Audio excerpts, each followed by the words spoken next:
Hey friends, my name is Jackson and welcome back to my channel, Gender Not Found.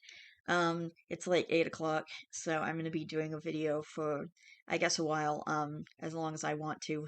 I'm going to have to, do more than one part, though, and then put it together, because I'm not going to be able to finish this tonight. But you guys asked which, subreddit you guys wanted to read me from, you guys wanted me to read from next, and you guys said r/confessions, so I'm here to do just that. Um, Hang on. Sorry, I have to wipe my nose. Ugh, I hate that. Anyway. Alright, let's read some stories. I stood by and allowed my wife to almost kill her son. I was happy she did it. Okay, fair warning, this one is long as hell. Apologies for that, but this is very hard for me, and I've been carrying it for a lot of years. On the advice of my therapist, I've written it all out to try and work out my feelings on it. Yeah. He didn't advise me to submit it to Reddit, of course, but I have struggled with this for a long time and I need to hear other people's opinions on it. I still really have no idea how I feel about it, even after all these years, but I will submit for judgment by the masses. I know I did wrong in some things, probably a lot of things. I tried to do my best that I could. My son was very troubled. Very troubled. If you have seen the movie We Need to Talk About Kevin, I have. It will really help to understand what I'm talking about, because I swear to God, when I watched that film, I thought I was watching a documentary of my life. I felt like the writer must have had cameras hidden in my damn house. That's how accurate it was. The only difference is that in the movie, the boy appears normal to his father and only reveals his true nature to his mother. With my son, he didn't have that mask. His insane behavior was the same with everyone. From the day he was born, my son just came out wrong. He was planned. My wife and I tried to get pregnant and were ecstatic when he was born. He was wanted and loved. We showered affection on him and really tried to give him a happy childhood. But from the day we brought him home from the hospital, he was miserable. He cried for 13 months straight, I'm not exaggerating. 13 months without a break. He cried until he had no voice left and kept crying. You could see his little face scrunched up and no sound coming out. Totally hoarse. There were times he would literally be crying in his sleep. I've never seen or heard of any other kid able to do that. We brought him to doctors, specialists, tried changing his diet, held him, rocked him, toys, swaddling music, mobiles, everything we could think of. Nothing worked. 13 months of grading, grinding, no sleep hell.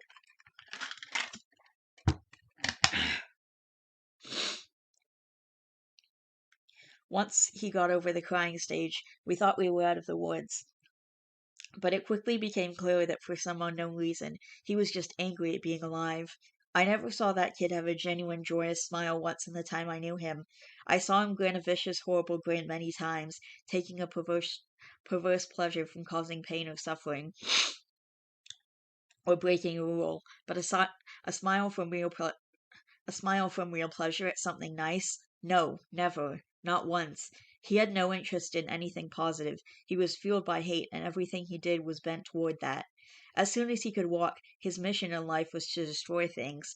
He would break or try to break anything that came in his range. Smash it, chew it, throw it in the toilet, whatever he could. After a while, he figured out how to get his diaper off, and took great pleasure in shitting and pissing everywhere he could.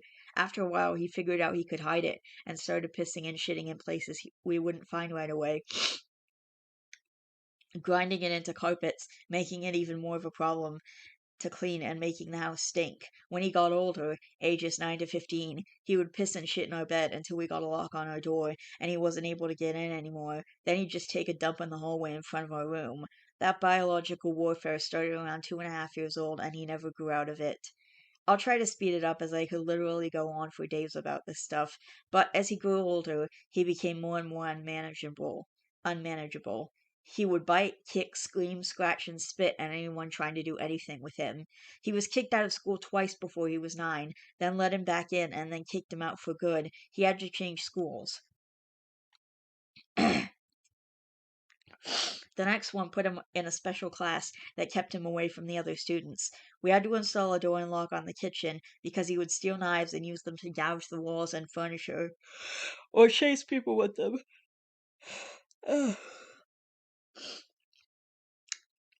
Or chase people with them. When he was 10, he stabbed me pretty good in the hip and ass. I still have the scars. As he grew older, he grew darker. He moved into setting things on fire and torturing local animals. There was a stray dog that hung out around the park near our house. My son blinded it in one eye with a barbecue fork. He would he would dip cats' tails in gasoline and light them on fire. He became a violent, stinking, vicious beast that lived in our house. We couldn't do anything with him.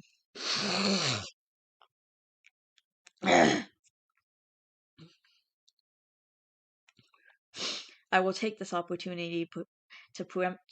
I will take this opportunity to preempt the tsunami of messages. Yes, we had the kid in fucking therapy. He saw a psychiatrist twice a week and had God knows how many different medications prescribed him over the years. Nothing worked. Therapy didn't work. Meds didn't work. Nothing fucking worked. He was like a poison cloud of hate and fury lashing out at anything in his reach. When my son was 16, my wife got pregnant again. I can't tell you how different our reaction was. Instead of joy, we felt horror. This pregnancy had not been planned, and we were really at a loss over what to do. My son had been such an unending nightmare for 16 years. We couldn't take the idea of starting again from the beginning. We talked a lot about terminating, but A, access to abortion was not as easy in those days as it is now, and B, my wife was very against it. We talked about many options. In the end, we decided that my wife would have the baby, and if it turned out evil, we would put it up for adoption. We knew we just couldn't do it again with another child like our son. We had a daughter. She was normal. Suddenly, we saw what our lives would have been like the whole time how things would have been had our son not been himself. She laughed at things. She breastfed without biting. She didn't have teeth yet, anyway, but you could tell she was just trying to eat, not tear her mom's breast off. After 4 months, she was sleeping through the night. She was happy. She was normal. I can't describe the relief and happiness that we both felt. I don't have the words for it. This is where I believe I have started really pulling back from my son. Up until that time, whatever mistakes I made, I had always tried to do the best for my son. I am convinced of that. I tried to help him and love him and care for him. I really tried. But when my daughter was born, my wife and I both instinctively just turned toward her. She became more focused, not from malice, but just because she was so much easier. She was so happy and sweet. With every moment we were with her was like magic. I understand this was wrong, but we honestly couldn't help it. I don't have a better explanation than that. My son hadn't given a shit about my wife being pregnant. I honestly don't know if he really understood it, but when we brought our daughter home, he started acting out even more. I didn't think it was possible, but he took it up another notch. At the time, he was 17, and we were having blowout screaming matches daily. Usually, after we fought, he would storm out of the house and disappear for hours at a time, or come back the next morning. It was a relief. I started to actually look forward to our fights because it would get him away from us for a while. After the birth of our daughter, my relationship with my son was almost entirely gone. Our only real interactions were screaming at each other. My wife was even worse with him, she just had nothing left. By that time, if our son even came into the same room as her, she would just stop whatever she was doing and start screaming, "Get the fuck away from me! Get away! Get the fuck out!" until he left. He started spending more and more time out of the house, which was a blessing for us. I have no idea what he got up to out in the world, but we were just happy it wasn't being inflicted on us. As a consequence of our son's behavior, we had invested heavily in locks around our house. All the cheap, thin interior doors in our home had been replaced with thick, dense wood doors that couldn't be kicked through, equipped with key locks that my wife and I carried keys to. I know it sounds extreme, but locks and heavy doors were the best way we had found to create safe spaces from him. And again, before I am inundated with messengers, I was not locking my son in rooms like a prisoner. He had free reign of the house and could come and go as he pleased. My wife and I would lock ourselves in rooms to protect ourselves from him. If anything, we were the prisoners in our own home. On the day in question, I had fought with my son in the morning, and he had left the house in rage. My wife and I were enjoying some peace and quiet in the kitchen while our daughter napped in our bedroom. and then my daughter began crying. Any parent who has young children can tell you, you get used to your child's cries and you can tell after a while what they need. They cry differently if they are hungry or need changing or are just restless and want to be held. Babies can communicate pretty well before they can speak. This cry was none of those things. This cry was terror. The second we heard it, my wife and I were both up out of our chairs and running to the room. The door was locked, of course, and it took a few seconds to get the right key and get it open. My son was in the room, my son was in the room. We lived in a bungalow, and the bastard had climbed in the window to get to her. He was standing over her crib with a steak knife in his hand. I have no idea where he got it. It wasn't one of ours. We controlled our knives very carefully and always kept them in locked drawers. I think he may have stolen it from one of our neighbors' houses. He had broken her skin twice already, once in the belly area and once on her arm. I could see blood running down. When I entered the room, he was dragging the back of the knife down her face, not cutting, almost tickling her with it, teasing her while she screamed. He looked up at us and smiled. Before I knew what I was doing, I was already moving, running to put myself between them. I didn't think about it, I just moved instinctively. Even with that, my wife got there faster. It was like a movie on fast forward. She got to our son and bashed his hand away, knocking the knife across the room and then shoved him with her whole body weight, so hard that he flew away from the crib and bounced off the wall. I picked up my daughter and held her while my wife screamed us. I could see her shaking, almost convulsing. I can remember the smell of the room, the sound of my daughter screaming and wailing, the look on my son's face as he stood there. Just nothing. Blank. Dead. There was nothing in his eyes, no emotion.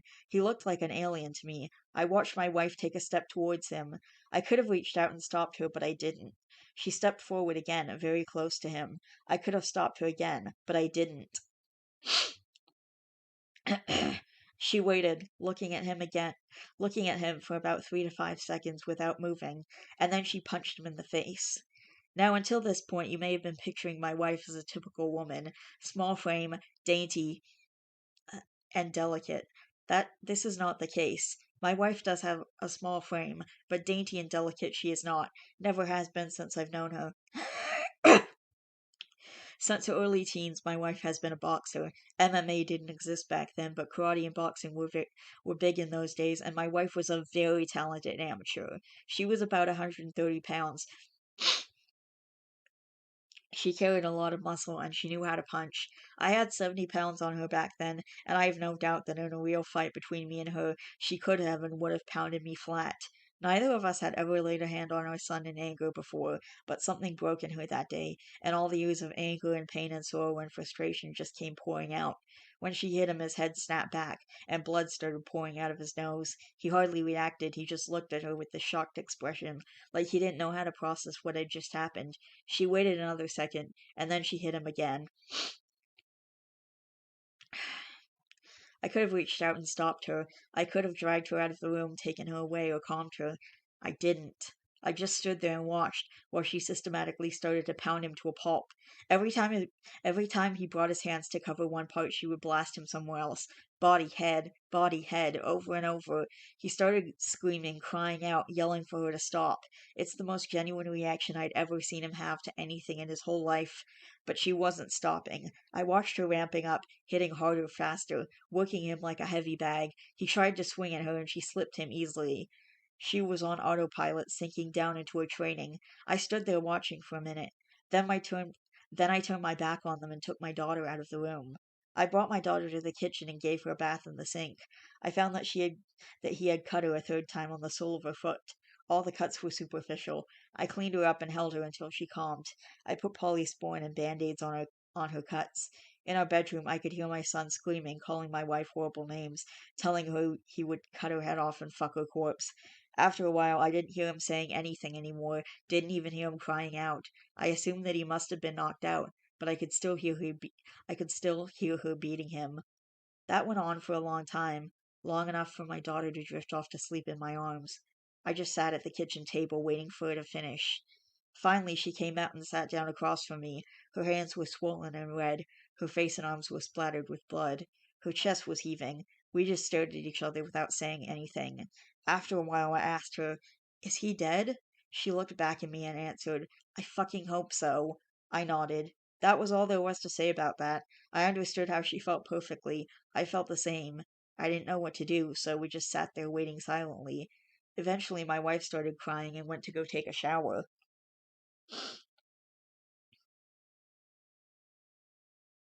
I just stayed where I was, holding our daughter. After a long while, I heard moaning and sobbing coming from my room. It turned out that my son wasn't dead. I went in to see how bad it was, and it was pretty bad. I've never seen a more merciless beating laid into anyone before or since.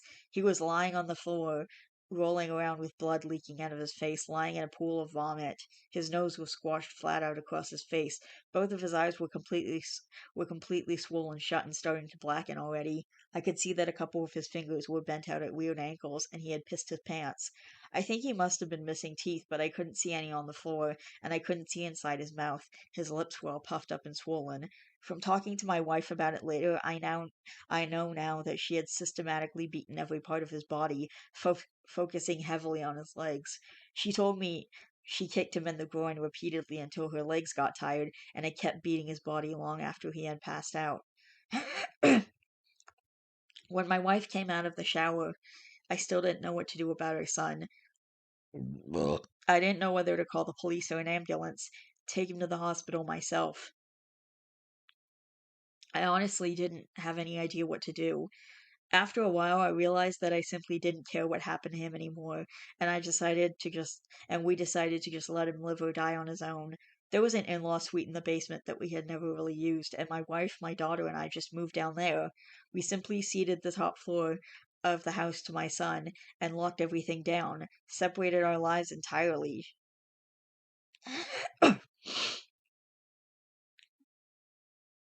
There was plenty of food in the upstairs cabinets, enough for a couple weeks or more. He had a washroom and bedrooms to use. We had a washroom in the basement, a small kitchenette, and a separate entrance, so we just stopped going upstairs. We just decided we were done with him. I figured we'd let his food run out and see what happened. Over the next week, we could hear him moving around upstairs sometimes. I think he just spent most of time in lying in bed recovering. I went to work, watching on high alert in case he attacked me in the driveway, but he never did. My wife stayed home with our daughter. She was never out of our sight. One night we heard him going ballistic, smashing things and banging. We didn't respond. He never tried to get downstairs or get near us, though.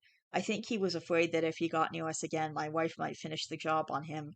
After 3 weeks down in the basement, we hadn't heard anything from up above for a few days, and I ventured upstairs to the main floor of the house.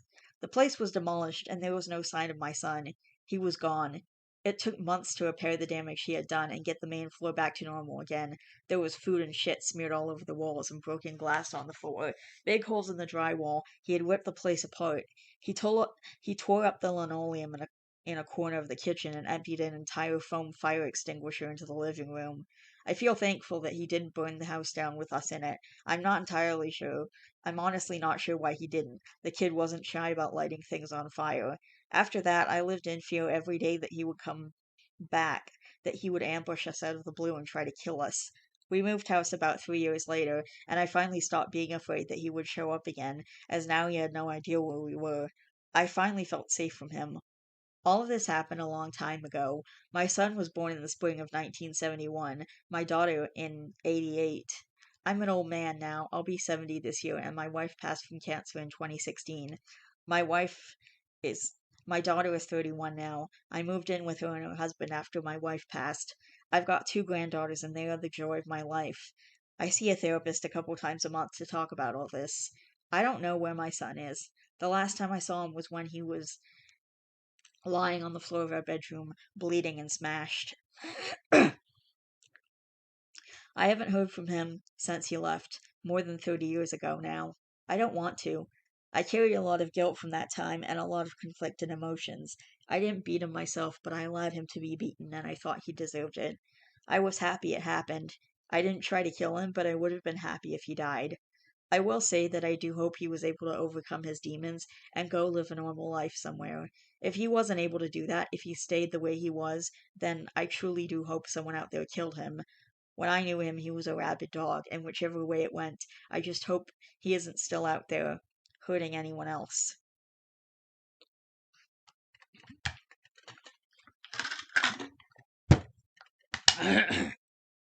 Alright. To anyone in a similar situation, before you move, visit a lawyer and create a trust. If your last name is Smith, do not call it the Smith Family Trust. Put your new house, cars, etc. into the name of the trust, because online property searches are a thing. I'm a route auditor for a trash company, and using Assessor's Maps is exactly how I locate hard to find addresses that Google can't find. Easy access to the public. Not so much hard to find addresses, but I can find almost anyone given very little detail via Google and confirm it with tax assessor and plat maps. Some people try to hide ownership via LLC, but in my state, LLCs are also public record. The only time I wasn't able to confirm is when they did it properly in a trust. In another life, I was a cop. I was sent to a situation very similar to this. The kid was 15. We'd been dealing with him for nearly 10 years. He was a Mike Myers style Chucky incarnate, bloodthirsty, remorseless psychopath. The parents did everything they could to help him, but he was broken and nothing worked. The kid ended up hurting a younger sibling or nephew or something, 2 to 3 year old girl, pretty bad. He wasn't even supposed to be there, but he snuck in to attack the baby. The dad beat him unconscious, then kept beating him, then kicked his ass out the front door and called us. This was in Texas. Reasonable discipline is allowed and required by state law.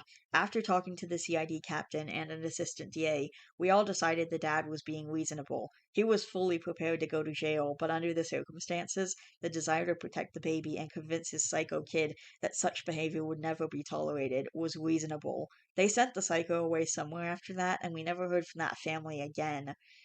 The whole situation was sad and it sucked. I rarely believe these confessions, but this one is 100% possible.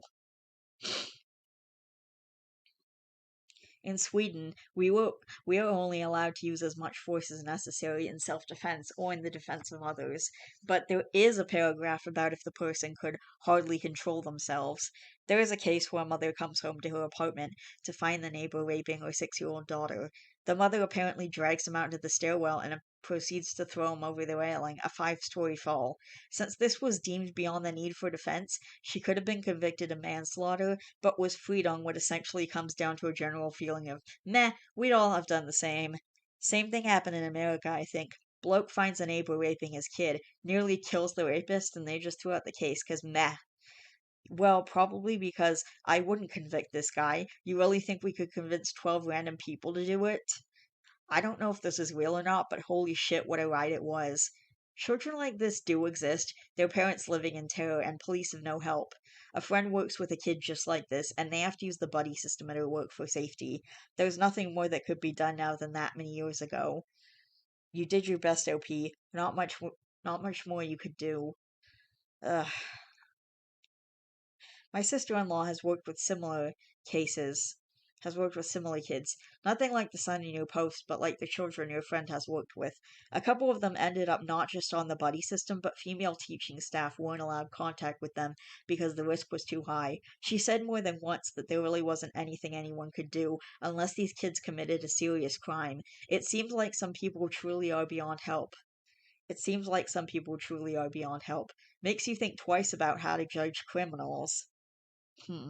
Yeah, that's super messed up. Alright. Ah, alright. I'm gonna find some more stories. I squeezed my cat to death because my mind told me to.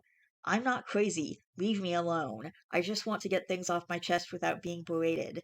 You know that voice in your head that always comes into your thoughts whenever you see a cute animal or even baby? That voice/thought will say, kill it or squeeze it to death. I don't have a voice like that, and I'm pretty sure 99% of people don't. So I did. I have this impulse where I tend to squeeze live things that are around me, such as humans and animals. Occasionally, I'll squeeze myself. I do it so much that I bruise my friends without even knowing it. I wish I knew what causes this. I've been told I have a strong grip, so me squeezing tightly on people's arms isn't so pleasant. So one day I was laying on the ground and I see my kitten. She's adorable, too adorable. Too much for her own good. She couldn't help for what I was about to do. I grabbed her ever so lightly, letting her lay next to me while I faced her.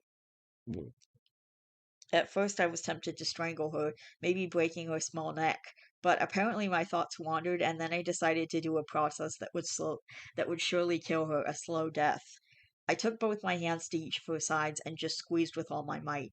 She first meowed a few times, and then that meowing became quiet yet worse at the same time. It's like that noise cats make when they've been stepped on. She was being compressed between my two hands so harshly that she had pissed. My hands were on her tummy, so I was aware this would happen because of experience when I was way younger. Around 6 or maybe even 7, I held this kitten my mom's boyfriend had brought home, and I squeezed it so hard to the point it peed everywhere. Oh my god. After I was done squeezing her between my hands, she looked somewhat lifeless, but I wasn't finished. I started holding her to my chest and pressing her so hard against that area of my body, I'm pretty sure I either heard a pop or a crack. Oh my god. My lip was bleeding from biting on it so hard. Usually, when I squeeze things with such an intensity, I always bite my teeth into my lip. I'm surprised it hasn't fallen off from it. But after this, I pretended as though it had been just an accident and I got away with it. My family was dumb anyway. They couldn't tell when a cat has been squeezed to death. My cat wasn't the only one that had to go through it. This went on for a long time. I can't have animals anymore because of it. My guinea pig, two of my hamsters, and even my chicken, also my fishies. I didn't necessarily squeeze them, but I would keep them away from water a lot so fish die. But fish die so easily, so it doesn't matter much. Now that I'm saying this, I'm starting to get all kinds of flashbacks of things I do with animals. Um, I remember when I was around maybe 8 or 9, I would always find lizards and attach heavy clips to them and drop them in large buckets of water, but the lizards didn't have reaction towards this, which made me angry as a kid. I wasn't educated on lizards, so I just assumed they could withstand being underwater. Jesus Christ. It's not hard to not drown a lizard. Oh my. Okay, another time when I was a bit older, around 12, 13, or 14, my grandma's cats would always bring home dead birds and dead gophers, so it didn't really matter what I would do to them because they were already dead, already mutilated, so I'd burn them with a lighter or I'd dissect them. My grandparents started to notice my violent behavior towards animals, so they stopped.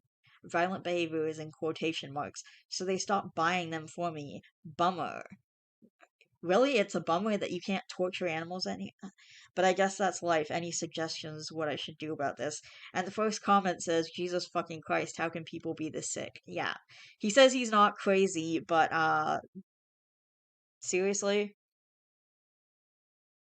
you sound like a budding psychopath. See a psychiatrist. See a therapist. You have problems. What the fuck is your IP address? Someone call the fucking cops. You're a disgusting sack of shit.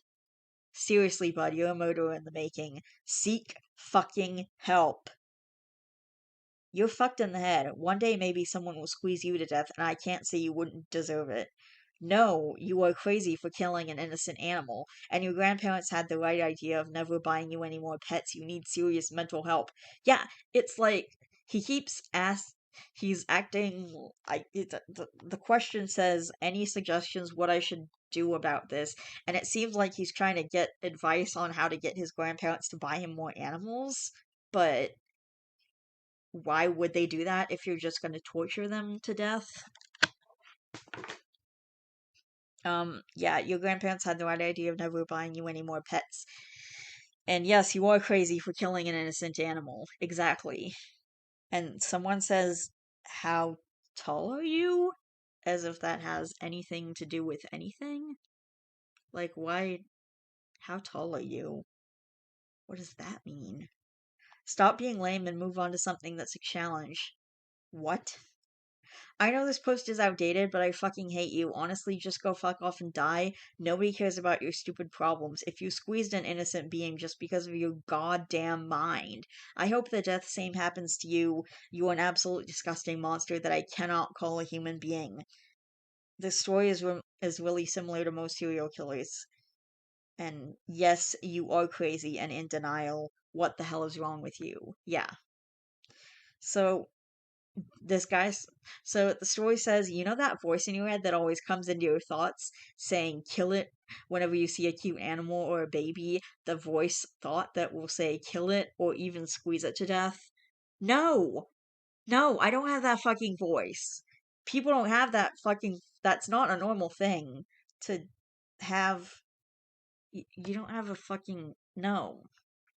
People don't have a fucking voice in their head that tells you to kill an animal.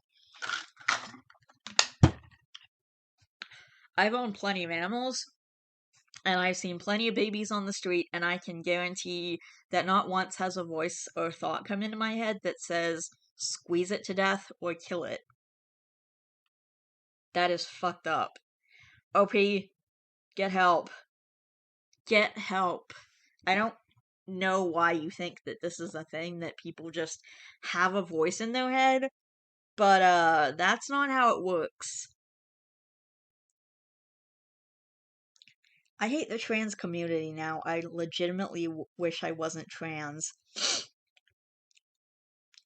The recent discourse has ruined everything. I get banned from Too Cute subs. Too Cute is spelled Tucute. I don't know what that is. Subs for believing in dysphoria. As someone who has dysphoria, I can say, yeah, this is a thing. I get banned from trans medical subs for not ever being trans enough, not wanting a shoddily constructed inverted penis, coping with early signs of gender dysphoria with masturbation, having a non passing voice out of my control, being flat chested, not being heterosexual. Yeah. You'd be surprised how many things the true trans gatekeepers will call you a fetishist for. I literally had right wing feminists treat me better than these assholes. I've had country hicks treat me better. I literally have a Trump supporter friend who was the first to call me Amelia, my old name, when I first came out. The trans community is fragmented, and my support network is slowly dwindling. This is on top of relentless cyberbullying that's been happening for nearly a year at this point. Legal harassment, defamation, hate speech, cyberbullying. Yeah, I have an idea. I have a solution for that. Just get off the internet, man. You should just get off the internet.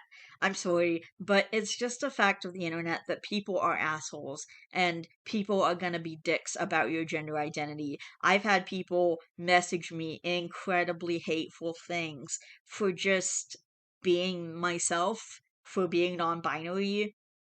Like, I've had people message me really mean, hateful. I'm not gonna get into the details because I feel like I don't wanna, and but it's pretty messed up. So, but if you're really having such a problem with cyberbullying, then I would recommend to just get off the internet and stop posting about being trans. I know it's like a sucky situation to be in, and I understand where you're coming from, but like people are going to be assholes on the internet because they're anonymous and no one can do anything about it, unfortunately. So, like, you either have to just not worry that much about what the assholes on the internet say, or if you can't do that, then you should just get off the internet. I hate to say it, but people are going to be dicks on the internet. So if you, I, I continue to post my stuff on the internet and just not give a shit about what people say. And if people want to be assholes, well, they can be assholes, whatever. I'm not in charge of their life, but I am in charge of my own life, and I just decided that I don't care if people want to be dicks on the internet. I'm just gonna deal with it and move on, or like block them because that's an option on pretty much every social media thing. So if you're a dick to me, you're getting blocked. But I've had to block a lot of people just for being assholes. Like there was a video of like a cat and a bearded dragon um hanging out with each other, which is really super dangerous. The video was of like the cat in the bearded dragon's tank, which is really dangerous for them anyway. Like having the cat's bacteria in their space is just really dangerous. But if the cat even like licks or scratches the bearded dragon, just the bacteria from that can kill the bearded dragon. And I got in trouble for comment, and I got a lot of shit on Instagram for commenting that this is actually really dangerous and please don't do this, and that it's not funny, and getting pissed off because people are mistreating their animals. And just as a, you should never introduce predator and prey animals. Like there's all these videos out there of people introducing their guinea pigs or their hamsters or their mice to their cats and being like, oh, look at that, they're best friends, they're so cute, it's adorable. Or birds. And like there's this really terrible video online of a cat being introduced to a bird, and like the cat is actually like it looks like the cat is eating the bird's head. Like it's not eating it enough. It's not biting down hard enough to bite off its head, but like it could literally swallow that bird down if it wanted to. And people are getting in, and people give you shit for commenting that this is dangerous and you shouldn't do it. Anyway, I just wanted to say that yeah, if you're really having a problem with with the internet cyberbullying and you really can't you're not in a place where you can just block people and move on and just not worry about what people say if people want to be dicks, which it seems like you're not, then I would say maybe you should just get off the internet.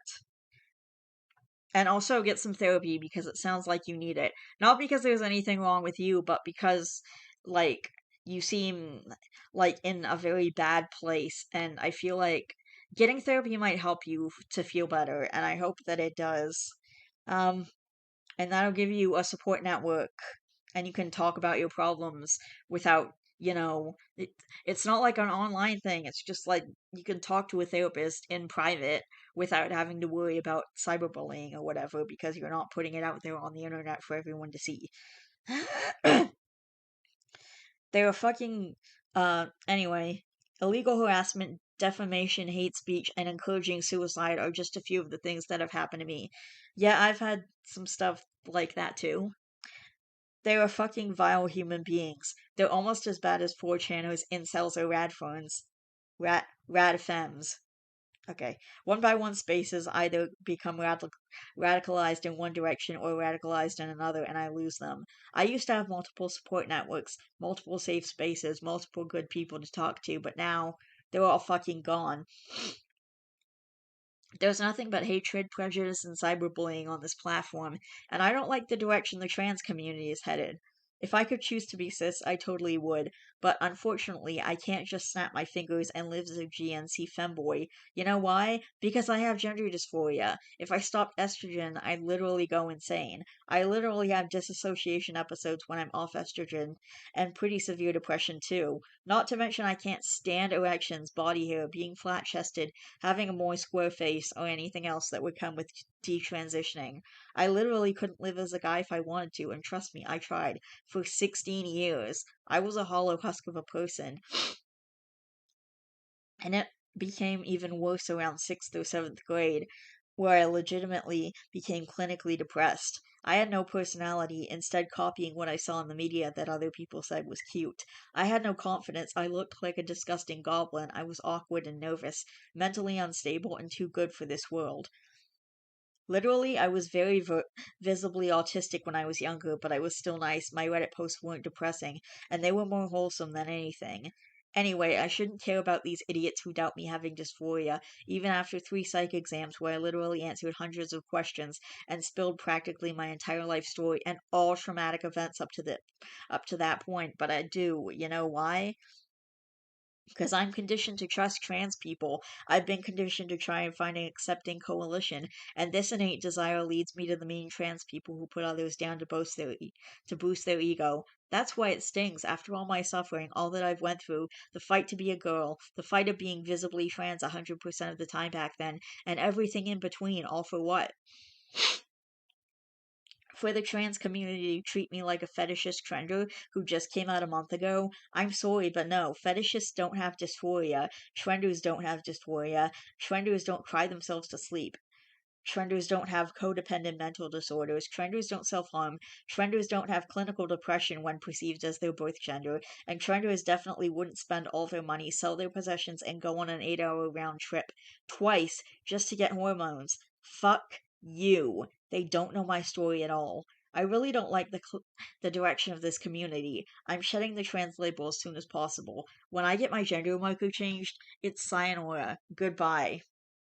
I finally get to live my life, free of both sides violently squishing me. I envy cishet people in this day and age. They don't have to deal with discourse like this. They don't have to deal with being misrepresented. They don't have to deal with their rights being taken away, and they don't have to be marginalized. I'm done with this. I'm done with all of you transes. You've won, and I fucking hate all of you. Have fun spreading false rumors and shit too. It won't change anything. Nobody fucking cares that I watch a taboo type of hentai. It's not gonna get me arrested. It's not gonna cause me to lose any job opportunities. It's not gonna cause me to not be able to go back to school because it's fantasy and not reality. Judges and law enforcement don't give a sweaty fuck about imaginary drawings on a page. They care about real people. If it doesn't involve real people, they don't fucking care. Everyone will think you're just a kink unfriendly knob away. As for the fetishist rumors, what do I care? I can still transition. I can still live my life. I can still exist. Just because you think I'm a fetishist doesn't mean I am. Just like the kid who called me Lizard Boy in elementary school didn't make me a fucking lizard. And the girl who said I looked like a crack addict in high school didn't make me a crack addict. Likewise, the people who say I like having a penis don't make me suddenly not have dysphoria, and the people that say I'm a trender doesn't actually make me a trender. I'm done with this fucking platform, or at least the trans side of things. It's not worth it anymore. My posts literally have 8% upvoted on average, and I get almost nothing but vitriol. See you in hell, infantile cunts. Wolfette. Okay.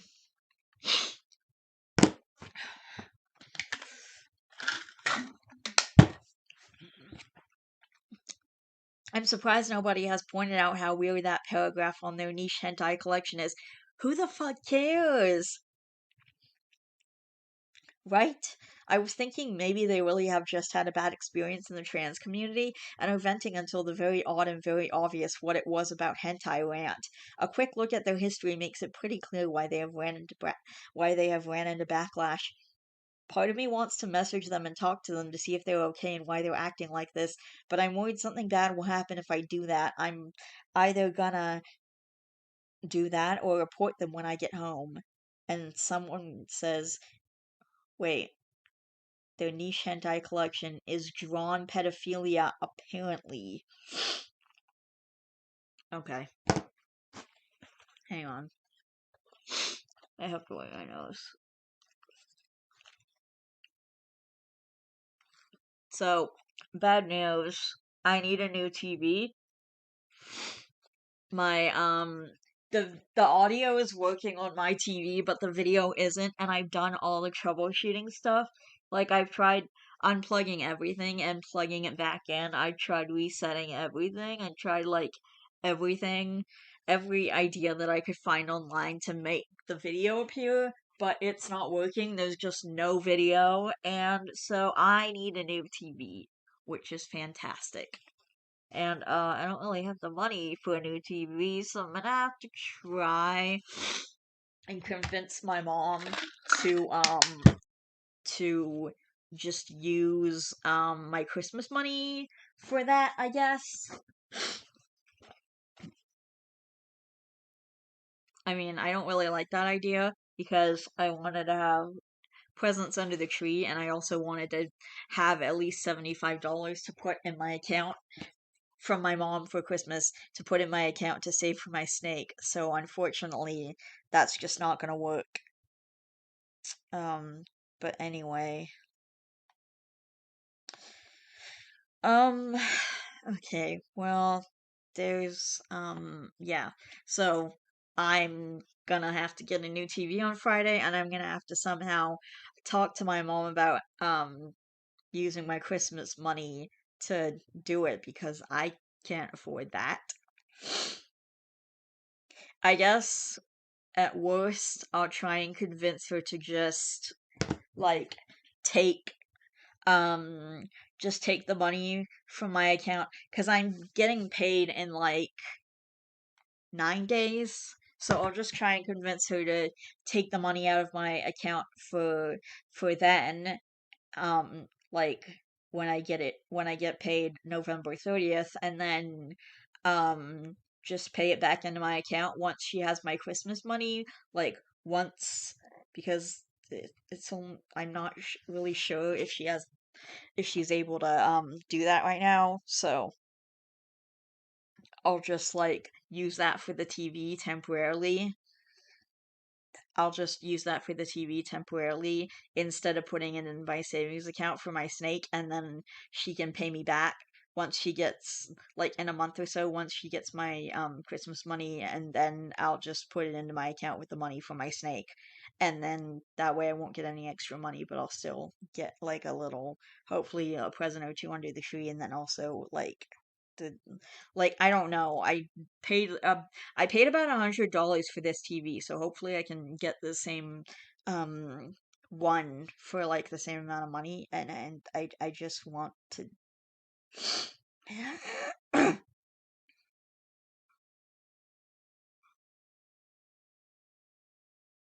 Okay, so OP commented something, but then the comment was deleted, so I don't know what it said. And then someone replies, "Do I want to know what Kiwi Farms is?" Kiwi Farms is a site that collects internet embarrassments and catalogs them. Oh, okay, man, I was expecting the worst, lol.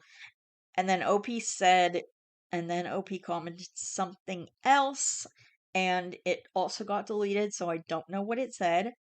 I just did, and holy hell, this dude is crazy. Not sure if you saw this yet, but this video is the funniest shit OP has done. So apparently, and I clicked on the link to the video, and apparently this video is now private. So it looks like OP is trying to like hide his or her history. Um, so I know this rant is because you were salty that you got banned from r/trustcom for being an asshole and calling neo vaginas fuckholes, and you still clearly haven't learned your lesson because you just called them shoddy inverted penises. Sound like gender fucking critical. You realize surgery shaming is no better than people calling you a trender for keeping your dick. That's why both Two Cutes and Trustcom alike hate your guts, because you are an asshole, pure and simple. If you could just admit child porn is wrong, yes, even anime child porn. Oh, wow. Okay. Uh, yes, even anime child porn, and stop being an asshole, and you would stop having these problems. The reason.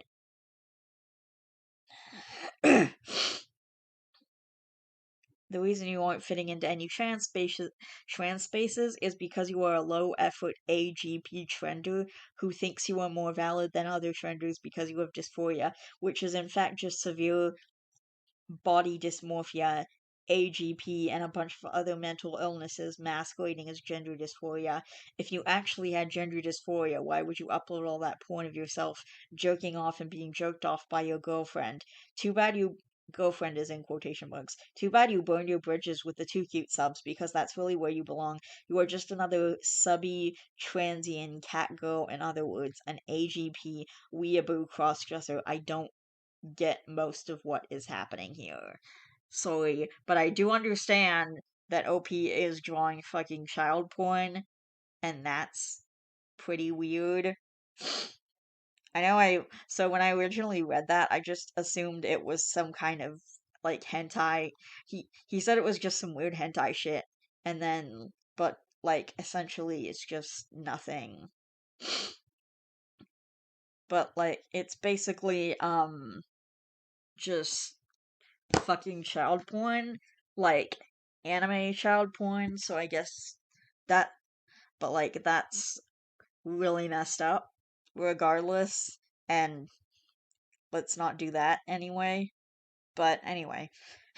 And then someone comments, Alex Vidal, the guy that uploads videos of himself to Reddit where his girlfriend, who is just a guy with a buzz cut, is sucking his dick. He has his own Kiwi Farm page because he is into child porn. Uh, I'm probably gonna get in trouble for uploading this video too, because I'm saying child porn unlike a bunch of other stuff that isn't.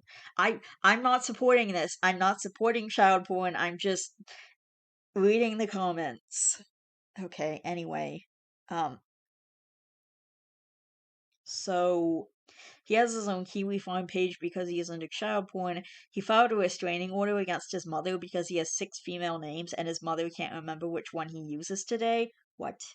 He discovered that he is trans is in quotation marks, by jerking off and coming in panties that he found in locker rooms. Alex also starves his dog when he doesn't get enough upvotes on Reddit. What? He does what? He claims to be a lesbian, but he is together with a guy who wants to be a girl, but who has a buzz cut and hasn't taken hormones. Alex calls himself Amelia one day, Charlotte the other day, Wolfette the next day. Alex has been diagnosed with schizophrenia. Psychiatrists were unanimously convinced that Alex is schizophrenic and not gender dysphoric, but Alex went doctor shopping and found one that would prescribe his hormones. Prescribe him hormones. Alex wants to have the body of a 9-year-old girl. Okay. He called himself a child in an adult's body once here on Reddit. That's why Alex Vidal is such a joke. And then OP replied to that. Alex Vidal, the guy that uploads videos of himself to Reddit where his girlfriend, who is just a guy with a buzz cut, is sucking his dick. That wasn't my girlfriend. I'm single now anyway, so what the fuck does it matter? He has his own Kiwi Farm page because he is into child porn. Dude, the child porn thing wasn't even fucking discovered until page 20 of the thread. This is just a straight up lie. He filed a restraining order against his mother because he has 6 female names and his mother can't remember which one he uses today. It was not about that literally at all. I didn't care what name she used. All I fucking cared about is that she didn't call me my dead name. Did you even read the source post in question? I'd suggest you should instead of getting it from Kiwi Farms, the site with a dishonest owner that's considered a terrorist organization in New Zealand and egged on the Christchurch the Christchurch shooter. Um, he discovers that he is trans by jerking off and coming in panties that he found in locker rooms. I knew I was trans before any of that shit happened. Fake news. Stop beating a dead horse. I've already said that I regretted my actions, and I would have slapped 14-year-old me for even considering to do that. Since then, I've matured. Alex also starves his dog when he doesn't get enough upvotes on Reddit. Wasn't about upvotes, not even close. I was having a fucking manic episode. Jesus Christ, I didn't know what the fuck I was doing. Stop making up these bullshit stories to make me look bad. Okay. I what the fuck is happening? So apparently he was having a manic episode where he starved his dog. Maybe he should not have a dog if he's gonna, you know, starve it doesn't matter if you're having a manic episode. It doesn't give you the right to starve an animal. Like, and if you're really having these manic episodes where you forget about feeding your dog. And okay, we need to know like how long he's feeding his dog for because if it's depending on how long, like if it's one meal, like if he feeds his dog, for example, breakfast and dinner, and he just forgot to feed his dog dinner, I guess that's not so bad.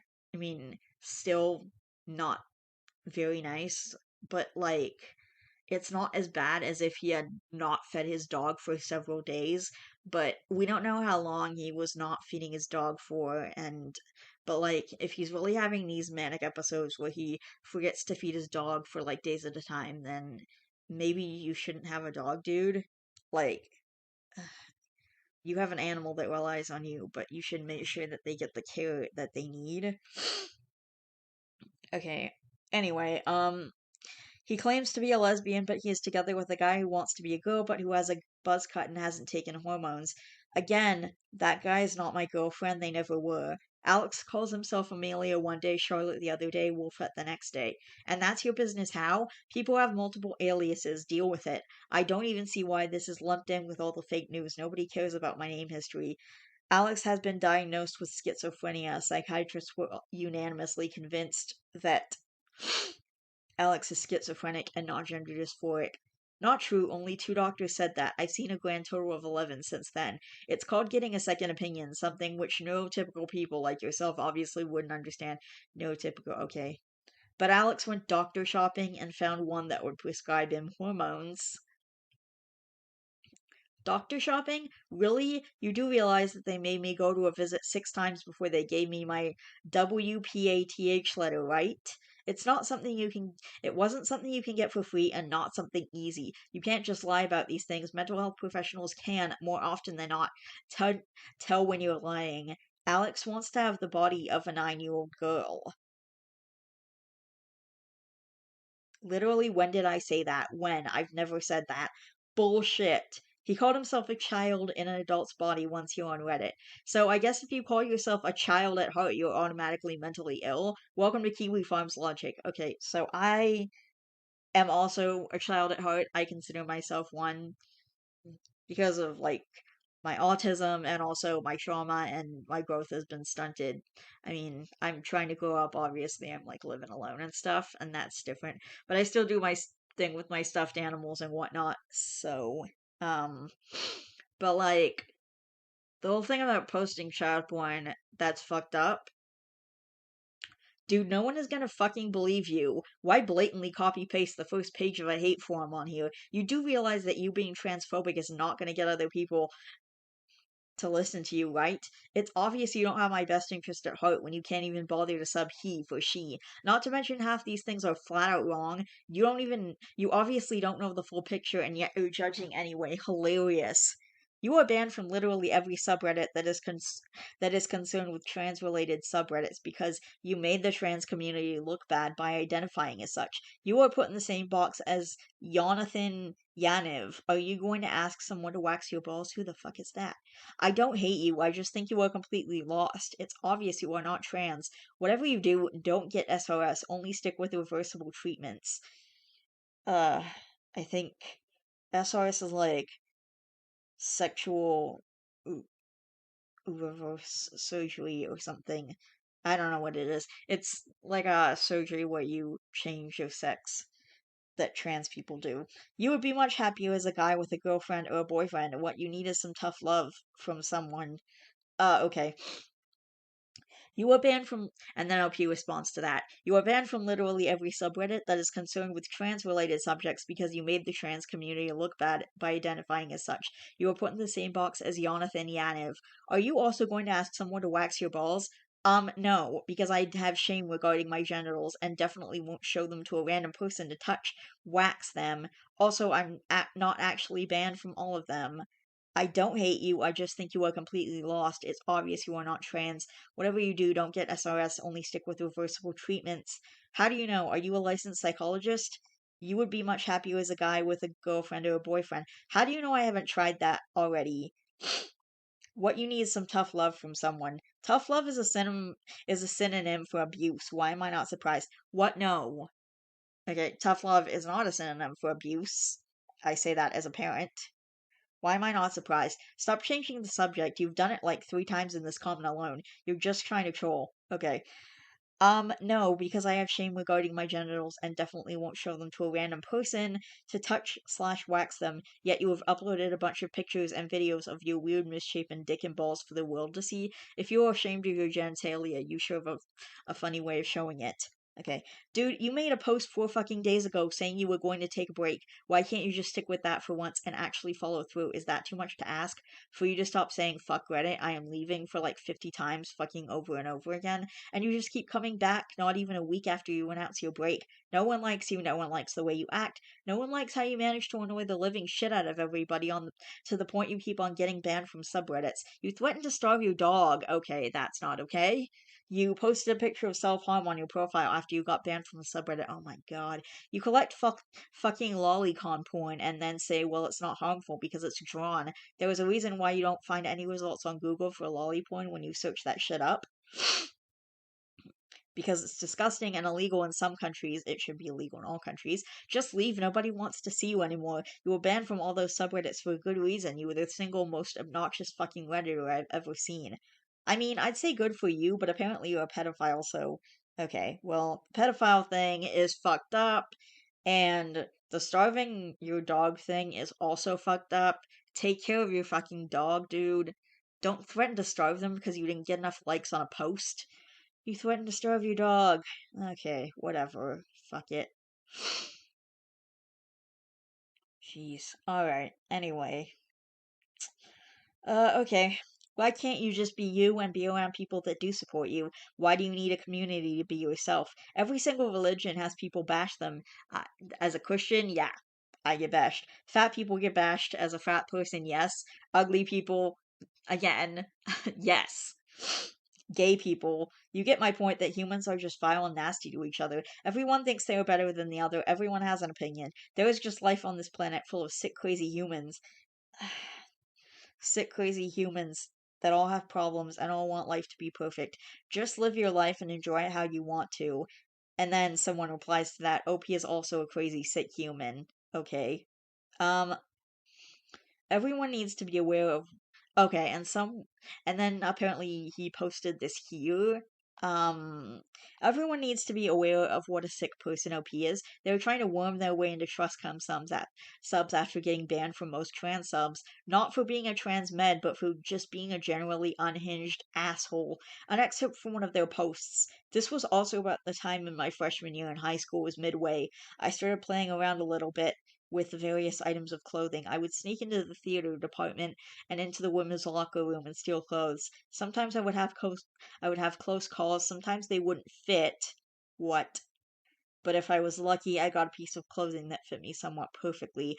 I kinda enjoyed dressing up in this fashion and it made me feel quite good, but sometimes it would get dirty as well. I cannot count the number of times I blew my loads into pairs of panties and bras.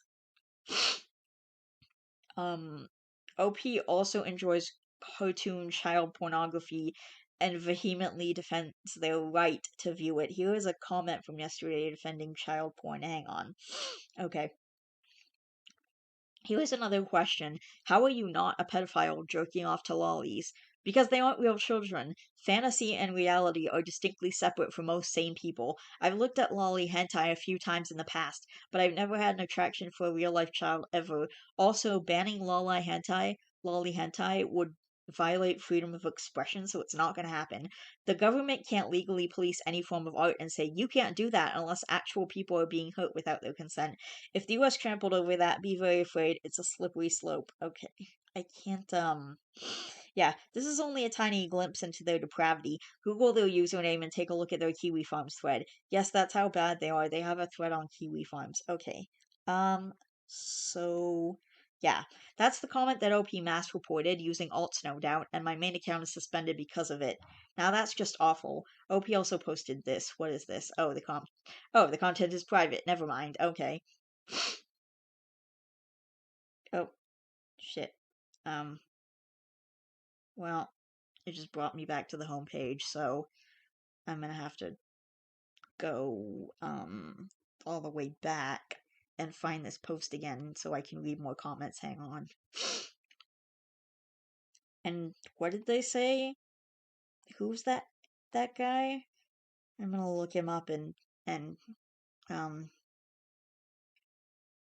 I I should look him up and find out who he was because I don't know who,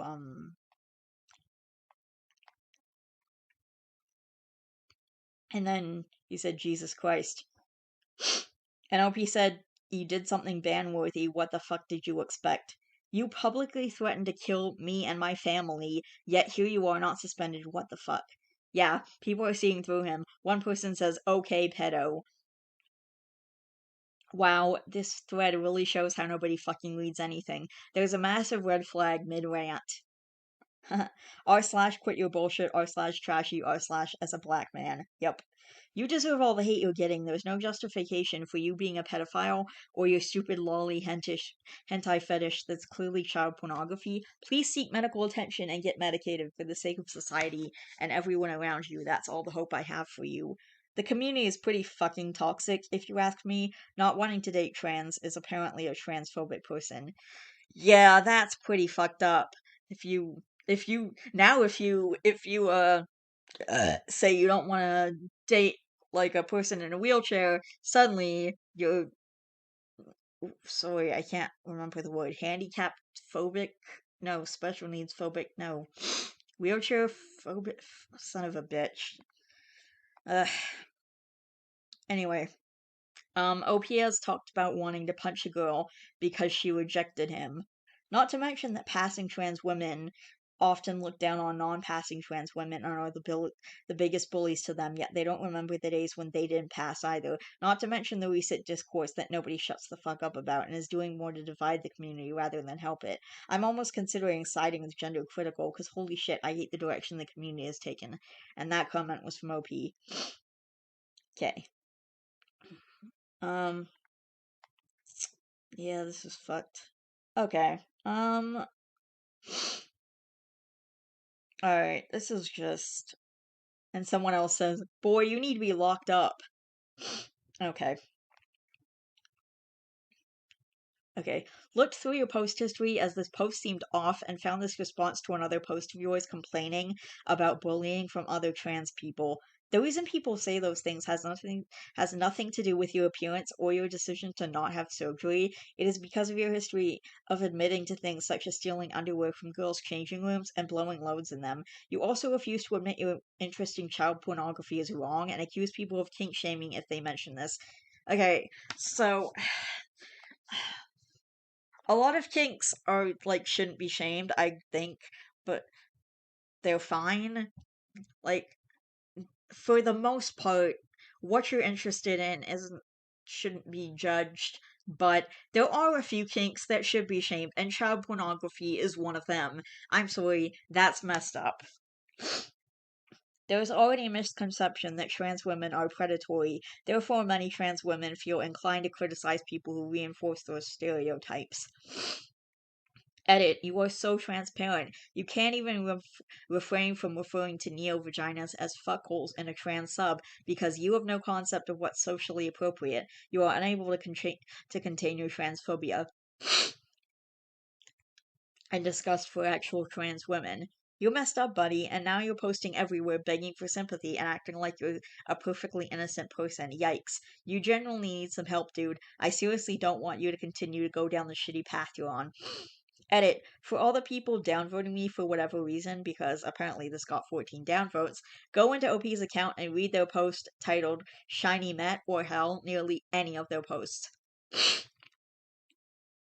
OP is a terrible mentally ill person and needs help. Okay. Apparently, OP deleted his Reddit account because next to all of his comments, it just says deleted. So, yep. Every comment, it just says deleted. Okay. I'm just scrolling back up to try and find that person's name. Okay, Jonathan Yanev. Let's find out what is wrong with him. Because apparently he's pretty messed up too. Jonathan Yanev? Okay. Oh, nope. Jonathan Yanev. Oh, well, now his name is Jessica Yanev. I'm sorry, what is happening? Wait, what? Jessica Simpson, formerly known as Jonathan Yanev. Okay, all I'm finding is a page for Jonathan Yanev, who was formerly known as Jessica Simpson. So is that not. I'm confused. Okay. Jessica Simpson. Jessica Simpson, commonly known as her former legal name, Jessica Yanev. Okay, I couldn't find anything about Jonathan Yanev, but this is the. Oh, here we go. She is in British Columbia. Oh god, she's a Canadian transgender activist. I am so sorry. I'm a Canadian and I am so sorry. Is a Canadian transgender activist in British Columbia who is best known for filing at least 15 complaints of discrimination on the basis of gender identity against various beauty salons after they refused to wax her male genitalia. Okay. Um, jeez. Uh, it was the first major case of alleged transgender discrimination in retail in Canada. In 2019, the tribunal rejected her complaints and ruled Yanev had racist motives. Okay, yeah. Oh my god. Wikipedia keeps asking me to fucking donate. Piss off.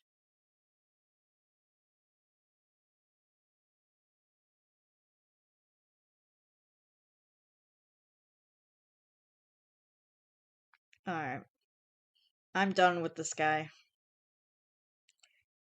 I'm unsaving this post from my post history because I don't want. That's fucked.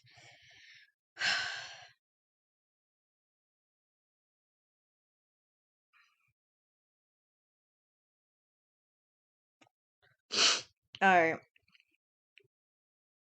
Thank God we're moving on from that. That was a mess. My mom is a conspiracy nut, and I'm tired of hearing her talk about nothing but conspiracies. So she whenever she tells me something crazy, I reply with something equally crazy. She keeps telling me how dozens of people are supposedly dropping dead in the streets because this person on Facebook who claimed to be an undertaker said so. So I replied, no, I don't think it's the vaccines causing this. It's obviously the space Jews who are living on the moon because Jews are actually mice in disguise, and NASA is covering up the fact the moon is made out of cheese. The space Jews are using Jewish space lasers to cook people from the inside out. This astrophysicist on Facebook named Eric Cartman said this. Eric Cartman. Then she replied, yeah, it could be that. I literally never thought of that. She's become so obsessed with conspiracies to the point of literally listening to nothing but conspiracy streams all day. She's lost track of reality and believes that space Jews on the moon could be killing people. You kind of introduced that idea to her, didn't you? Anyway, she didn't show an ounce of skepticism or hinted that I had said it in jest. She also believes that the Earth might be flat, that 5G is killing people, airplanes are inflatable balloons. What the fuck? Bill Gates is Satan. Meh. Trump is still president, and that dinosaurs never existed. What? We sure do live in strange times. I don't mean to sound like an old person, but social media is rotting people's minds and intelligence. Sorry, let me make that more correct. I don't mean to sound like an old person, but social media is rotting people's minds and intelligence. Get off my lawn, you darn kids. What if she's trolling you just as hard as you're trolling her? I usually don't share usernames, but I have to share that this comment is posted by user You're Trolling Right. That's hilarious. She's actually being serious. She listens to conspiracy streams all day until like 3 a.m. in the morning. I don't mean to sound like an old person, but social media is rotting people's minds and intelligence. Okay, you literally are forgetting what you are saying because you're repeating things a second time. Okay. This sounds more like a psychosis. Even a conspiracy theorist usually can tell when someone is kidding them. This sounds like serious circumstantiality, which is not a good sign that you were in contact with reality. Even a lot of psychotics don't weave any random thing you say into their own delusions, the way she did with the space mice. Okay. I'm alright, I'm leaving this. Alright, I think, I'm gonna leave it there because the previous story, I feel gross. Like, I feel wrong after reading that. And I can't even go into OP's post history to, like, see stuff because he deleted his account. Or she deleted her account. I don't know. I don't know. So if I'm offending trans people by calling he, she, or by calling she, he, I don't know anymore. Okay. I'll be back tomorrow. Hey guys, I'm back. And I'm gonna read more confessions from Reddit. I also, like, um, saved like a bunch of new ones, so I have no one else to tell. I haven't smoked a cigarette in about a week. This is the longest I've went in about 7 years. I'm only 24. It's so nice to wake up without my chest hurting. I'm never going back. And, OP says in the comments, thank you everyone for the encouraging words. I'm definitely keeping at it. My mom smokes, and I've reached the point where her cigarettes stink to me. I've been airing out my house and washing everything I own. I can only imagine how bad everything in my house reeks. What a nasty habit I picked up. Good job, mate. I finished my pack off on the first and have only had one since. Not bad. Hope you keep up with it too. Wow. Make sure to wash the walls and the ceilings. Also, freeze the shit out of anything fabric in the area of smoke. I've been cigarette free for 2 years, and it's crazy how quick the smell goes from inviting to disgusting. Edit Febreze, not freeze. Unless you want to freeze your furniture, then go for it. Stay on it, my dude. You will thank yourself forever, trust me. I just celebrated 6 years smoke free. It's a great feeling. Keep it up, you're doing great. Congratulations. A lot of people never even think about the smell. My dad never cared, but meanwhile when I went to my best friend's house, his mom would wash my clothes while I was there so it wouldn't smell up the house. My point being that you're awesome. I just hit a year since I quit a few weeks ago. I started when I was around 12 and I'm 26 now. You can do it, man. How did you start smoking when you were 12? I found a pack unopened on the ground in the apartment complex I lived in, and most of the older kids I hung out with at the time smoked too, so it seemed like it was bound to happen regardless. Where did you get them from after that? Well, like I said, the kids I hung out with all smoked, so I would get them off them. My mom didn't know till I was like 15, and by 16 she caved and stopped caring since I wouldn't stop. Well, shit, at least you're clean now. Keep it up. Hell yeah, man. No more for me. Good on you. What the fuck? Are you me? Everything you just said, I'm in the same shoe. I also started at 12 because of the older friends, now 26, and went cold turkey on the 28th last December. Edit, I misread that. Looks like I'm a year behind you. Also, we can do this. I'm not missing it at all. Congratulations, that's very impressive. You have no idea how impressive. And then there's a bunch of deleted comments. And like a ton of congratulations, and basically the rest of the comments is just congratulations and stuff, and stories of how people overcame their own smoking and a lot. It's really cool. Not getting married was the best decision I ever made. Me, 29 male, and my partner, 28 female, met 8 years ago just before I graduated, and we clicked almost immediately. A few months after I graduated, she and her 3-year-old son moved in with me.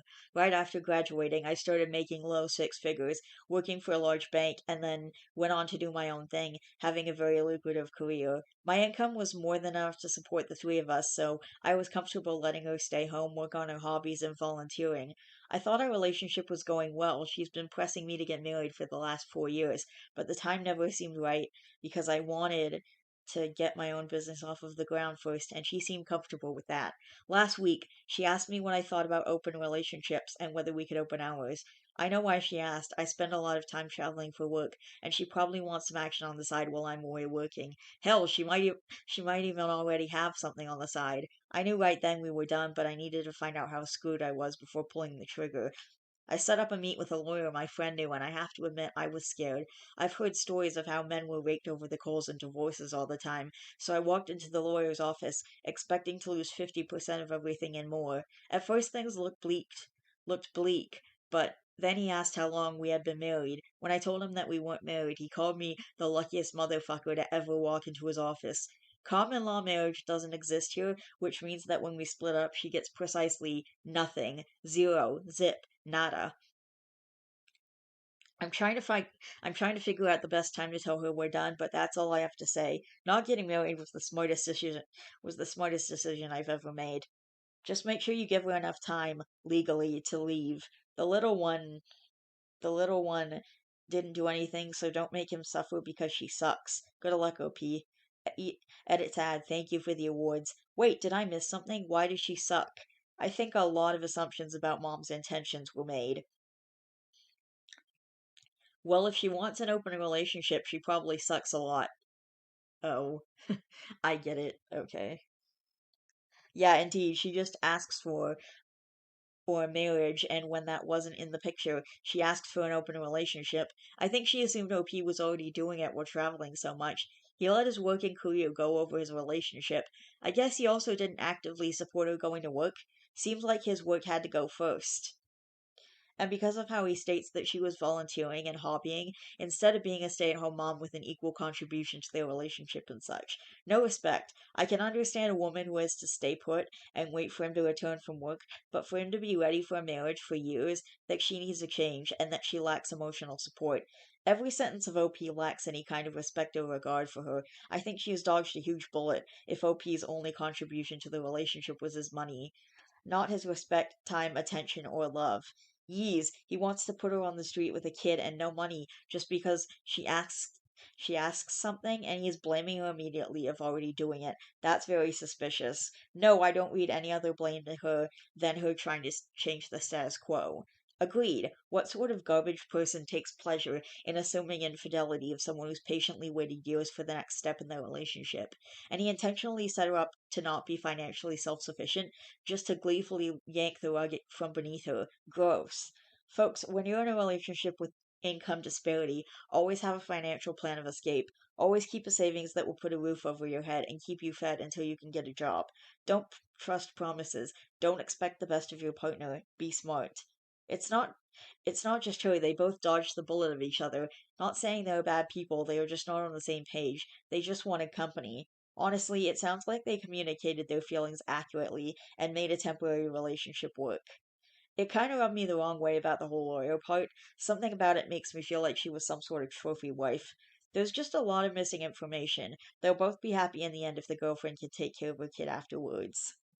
Similarly, how we talked about being taken to the cleaners, there's a reason a formula exists to give child support and alimony after a marriage. OP gleefully neglects his partner and doesn't bat an eyelash at her and her child's homelessness, and Reddit gets a justice boner cheering on the guy. Where did he say he was kicking them out with absolutely no support? What part of him taking glee in her getting nothing while he had supported slash encouraged her to remain without employment makes you think at any point he would provide support? Fucking yikes. OP is a goddamn monster, and that this isn't abundantly clear to you speaks volumes. I'd be pretty happy I'd be pretty happy too if I found out half of all my shit couldn't be taken away from me, especially when he seems like his career means everything to him. And he said he makes enough money to be comfortable with her being a stay at home mom. Never said he encouraged it. He doesn't sound like a good guy, but nowhere in there does he say he's kicking them out with no money or support. For all we know, he could tell her their relationship is done, but he is willing to support her and her child until they can get everything situated to move on with their lives. If she was so unhappy, why did she not voice these concerns? Maybe she did, we have very little info to go off of. Why didn't she find an actual job to keep herself occupied? She's obviously bored. From what this sounds like to me is that he is super career oriented, and relationships with someone not like that don't seem like they could work for him. She is so unhappy she wants to open their relationship up while still receiving his money and living off of his success. They don't seem like a good fit, and I feel like there are a lot of issues on both sides that can't be understood or explained to a bunch of Reddit losers. He said she gets precisely nothing, zero, zip, nada. Sounds pretty much like he's giving her nothing, and he's ecstatic about it. That seems like a pretty shit thing to do to someone. I'd be upset if my partner wanted to see other people, but it was a question she asked after he demonstrated he wasn't willing to commit. Rather than talk about the relationship, his first thought was about his money, not that he lost an 8-year relationship. Just because he's glad that he's not forced to do something, doesn't mean that he wouldn't voluntarily do it. When we split, she gets zero. He met with a lawyer and fully has his plan in place. OP is a monster, and giving him any credit otherwise is enabling an abuser. Cue the not all men crying brigade from the very dudes that do it themselves to their significant others. Why should she get anything? Was she not receiving stuff while with him? He's under no obligation to continue to give her everything after the relationship is over, which she initiated. I mean, go ahead and tell on yourself like that. I'm not gonna stop you. Says the woman from FDS, whose entire goal is to exploit men. Aw, poor basement dwelling loser with his games and headset and is mad no woman wants to touch his pee pee. Okay, time to find a new common thread. Nope, nope, nope, nope. Oof. I've been with my husband for 8 years now. We started dating at 21. Honestly, I started bringing up marriage around age 24 to 25. I was pushy about it. LOL, poor DH. He puts up with me. I think DH is your husband. It took him a couple years to pop the question, but eventually we got married, and we've been happy ever since. I understand the strong urge to get married if you feel like you're ready and with the right person, and I would imagine the urge is even stronger if she has a kid who she wants to provide a stable home for. If you've been with her for 8 years and have been a father figure to her kid, if you respect her at all, if you have any inkling of wanting to stay together, you owe it to her to talk to her. That said, if you want an out and you're just done, then fine, end it. But just by the way, the fact that you so easily want to end it and kick your girlfriend and acting stepson out on the street with nothing is exactly why she wants to get married. For some amount of security that a man can't encourage her to stay home, throw away her career, and give her son the illusion of stability, all for the whole thing to come crashing down with no say or recourse on her part. Maybe it's, and OP says, maybe it's not the case for you, but trust is important to me, and I can't trust her not to cheat anymore now that I know what she wants. We could talk about it, but what could she possibly say to dispel my doubts? Oof, okay. Maybe she thinks that's what you want, since you seem to put your career way above your relationship, even though that's a perfectly reasonable thing. What's wrong with that? Last time I checked, it's an individual freedom to prioritize what they value. It can be many things: career, politics, religion, national defense, professional sports, art, science, justice, etc. What if man or woman prioritizes others' values in their relationships? Surely you can say they're wrong. Okay, I this is why I don't want to get married or be in a relationship or anything, because I have priorities that aren't a relationship, and I'm always gonna put things like my kid or my writing career first, or my pets. Like those things are always gonna come first to me, or just in general my family. Like those things are always gonna come first to me, and not wanting to I'm not gonna get into a relationship because like that's never going to be my first priority in life, and that's just not how I'm wired. Like I'm never going to be able to put a relationship first or be so important about a romantic relationship and make it that important. Well, the issue is for 8 years they were partners. We are living in the real world, and you make sacrifices for each other. Her expectation is to have a lifelong partnership. He's brushed her off for his personal gain, his business. This means they were partners. The sacrifices she's made for him and their relationship were quickly thrown out. It's almost as if she was never that important to him. In a partnership, that's not how things are supposed to work. Communication is how that is resolved. He won't communicate with her. And someone replied to, I'm pretty sure the OP. Yeah, someone replied to the OP, my guy, she loves you. Her asking is proof she isn't cheating. Why would she ask to fuck other guys? You obviously aren't paying enough attention to her, and she's lonely. She's trying to communicate with you like an adult. My fiance and I are in an open relationship. We have been since we met. It's mutual, but there's still jealousy. You know what we do? Communicate. We talk, we set boundaries, and we trust each other enough not to hurt each other. We give that trust freely because we love each other. I tell him about every guy I go out with. He asks me not to tell him intimate details. I don't. I let him know when I'll be home and where I'm going. He does the same every time he goes out, and you know what? It's made our relationship stronger. We talk more openly. We have better sex than we used to. If monogamy is the thing for you, tell her that. Communicate. That's how you keep a relationship. Her asking if she can openly fuck other guys is proof that she's not fucking other guys. LMAO, what? That, my dude, that is the furthest thing from proof that I can possibly think of. Imagine thinking your girlfriend asking if she can go fuck other dudes is proof that she is loyal. Like, what the fuck goes on in your head? Oh my god, lol. Hi, I routinely ask my fiance if I can fuck other men, and when he says no, I don't. Asking does not equal cheating. And then the comment, and the comment that this person, the comment, the next comment was removed. And then same person replies, exactly. There was never any trust there to begin with if he can just toss her aside so easily. Human beings are capable of self-control, OP. Okay. So I think yeah, cheaters don't ask permission. Genius. Exactly. So I'm just gonna say off the bat, I listen to Reddit stories like basically every single day. Like if no one else, I listen to every single r slash video, and r slash uploads every single day. But usually I'll listen to like multiple Reddit videos a day, and I've heard like several Reddit stories where people ask some people ask their monogamous partner for an open relationship, and then it turns out they were actually cheating the whole time. Yes, they. So yeah, that is a thing that happens. People who ask for an open relationship, it doesn't automatically mean they're not cheating. And I don't know, it's just kind of ridiculous that people are like, well, why would she openly ask to fuck other guys? Like, maybe they think that if they get permission, then, it won't matter that they're already screwing someone else, even though they didn't have permission before. Like, I don't know what goes through these people's heads, but I'm not just inclined to believe, but I'm not just.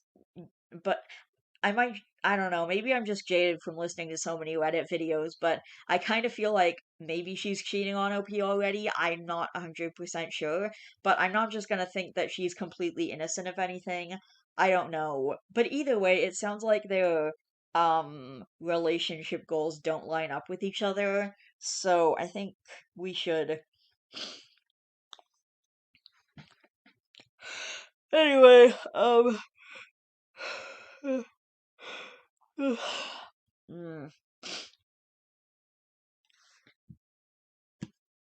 oh, I think. Oh, I read the comment that says cheaters don't ask permission, genius. Cheaters don't ask permission, genius. But there was no comma, and he was replying to OP, and um, I think it's Cheetos don't ask permission, genius. I think that's what it is. Because sometimes it's hard to tell online which way it's going. Anyway, I'm gonna read a couple more comments that replied to the OP. Dude, you need to relax. Your partner loves you enough and trusted you enough to ask you if that was something you'd be interested in. After you've been dating for 8 years and not willing to marry her, before you throw what you built away, stop and ask if you yourself have maybe missed what you have. If she would be asking this, then you had been willing. If she would be asking this, if you had been willing to truly commit. As someone in an open relationship, I know how hard they are. I also I also would have given anything to have a stable, healthy, monogamous relationship at times too. I think you need to stop and ask yourself if you ever had planned to marry her or if you've been holding out. What she said doesn't necessarily mean cheating. She could be looking for attention, she could be into some kinky stuff, she could have read an interesting article about it and wanted to know what you thought on the subject. In any relationship, there needs to be safe space to bring up topics that you can't talk about elsewhere.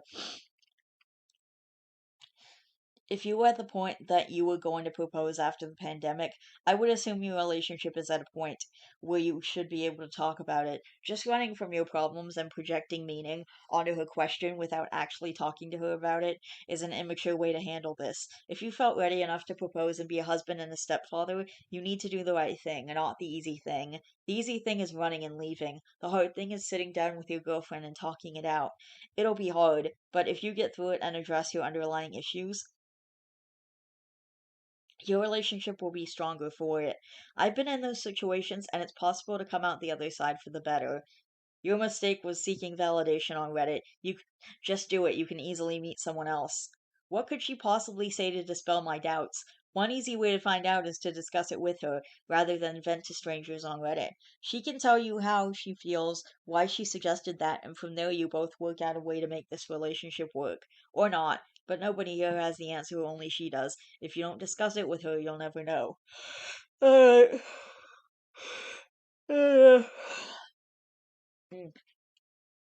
And that ends um that comment thread.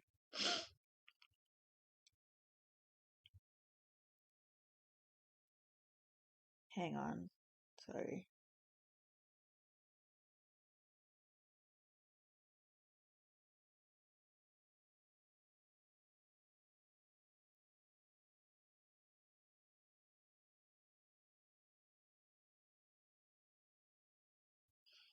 I think it was smart to get some advice from a lawyer. I'm confused. Have you spoken to her about how she's feeling? Why she needs an open relationship?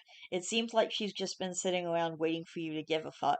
She might not even really want an open relationship. She may have just said it for attention because she couldn't figure out how to get it. I would honestly revisit this conversation with her again, instead of making assumptions about what she is or isn't doing. Then maybe put some energy into it. Honestly, you sounded like you had one foot out of the door before you even spoke to the lawyer. You don't really mention much about a child whose life you've been a part of for longer than not. Do you even care about what happens to this kid when you leave his mother high and dry? I'm confused. Have you spoken to her about how she's feeling? Why she needs an open relationship? I'm confused about this too. So it sounds like she asked him his opinion about it. Honestly, it's not an incriminating question, and given the circumstances of OP being away all the time for work, there's context as well. An open relationship certainly isn't for everybody, but simply opening a dialogue doesn't make her a bad person, nor does it mean that she's inclined to cheat. If OP isn't into having an open relationship, that's cool, but this could have been an opportunity to figure out how they could both invest in the relationship in a way that they are each happy. Instead, he just went nuclear and decided he wants to break up. I get the impression that he was either looking for a reason to pull the trigger on his girlfriend, or he isn't ready for a relationship that requires effort, which is all relationships, by the way, OP.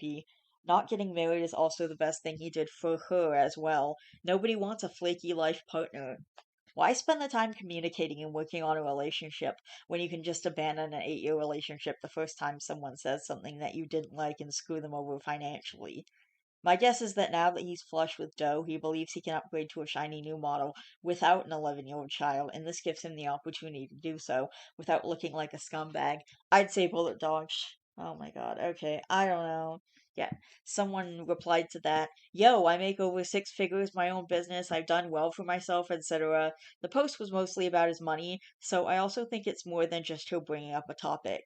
Okay, um, I'm gonna do another post. Um,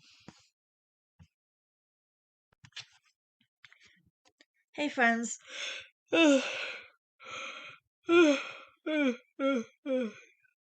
So, I know I've been reading confessions, and I'm going to continue doing that, but I did want to include this one little kind of weird story that I found online. One of the people who does YouTube videos that I love was reading Sad Cringe, and this post came up, so I went looking for it.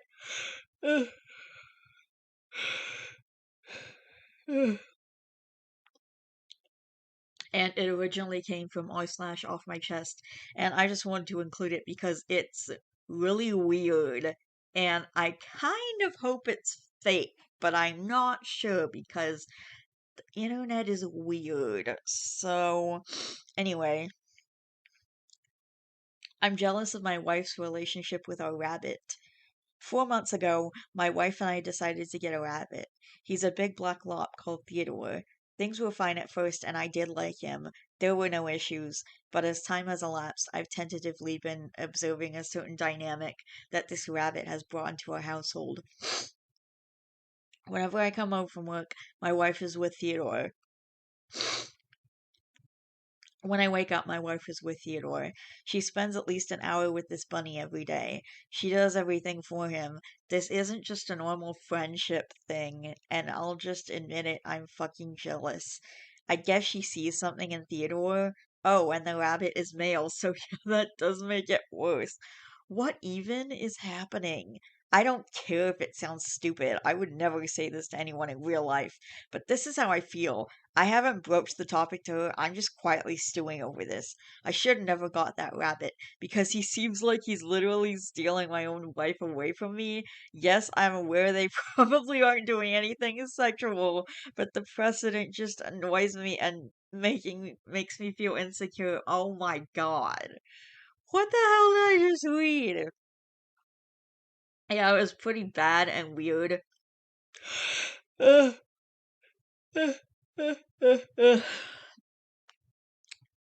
was pretty bad and weird when I heard it on on r/sad cringe in the YouTube video, but reading it myself makes it so much worse. The part where he says they're probably not doing anything sexual. What the fuck is that? And also, she's just taking care of the pet. Like, would you rather her ignore it and like she's just like I don't know a lot about rabbits, but I do know they're very smart and they can get bored easily, and you need to give them like your time and attention, and they need like taking care of a rabbit isn't easy. You don't just stick it in a small cage and then forget about it and feed it a couple times a day. It's actually way more complicated than that, which is something I found out later in life when I was in my 20s. But I actually watched this channel, Len and the Bunny, which has a lot of really good um information about rabbits. And yeah, taking care of a rabbit is way more complicated than it seems, and like they need your time and attention. And so her spending an hour with the day is just like giving it the proper attention and care that it needs and just loving the pet. Like you're jealous of a rabbit. This is so stupid. This reminds me of a post I read, I think like a few videos ago, like a few, I think like 3 or 4 Reddit videos ago. It was best of Reddit updates where this couple, um the woman in the couple kept getting these pets. Like she had a bunch of dogs and cats, and she like did all this work with dogs, and she like got tons of dogs out of shelters and all of that stuff. And then she wanted to get a tree frog, and her boyfriend was like jealous of all the attention she was giving the animals because they were taking her attention away from him, even though she invites him to everything and he could just go with her and then spend time with her. And like, and then she wanted to get a tree frog, but the guy didn't want her to get a tree frog because he doesn't want another animal to take her time and attention away. And it ended up with her like dumping his ass, which is exactly the way it should have gone. And like the post just got worse and worse as I went on. Like he even talked about how is she acts the same way as kids when they believe in fairies or unicorns or whatever. Absolutely ridiculous. One of my favorite posts I've read on Reddit so far. Um but anyway, I just wanted to share that because it's so fucking ridiculous. And it seems fake. I hope it is. But given all the stuff we've read on the internet and how crazy the internet is in general, I am not really sure about that. Anyway, I just wanted to share that little post. Uh, uh, uh, uh.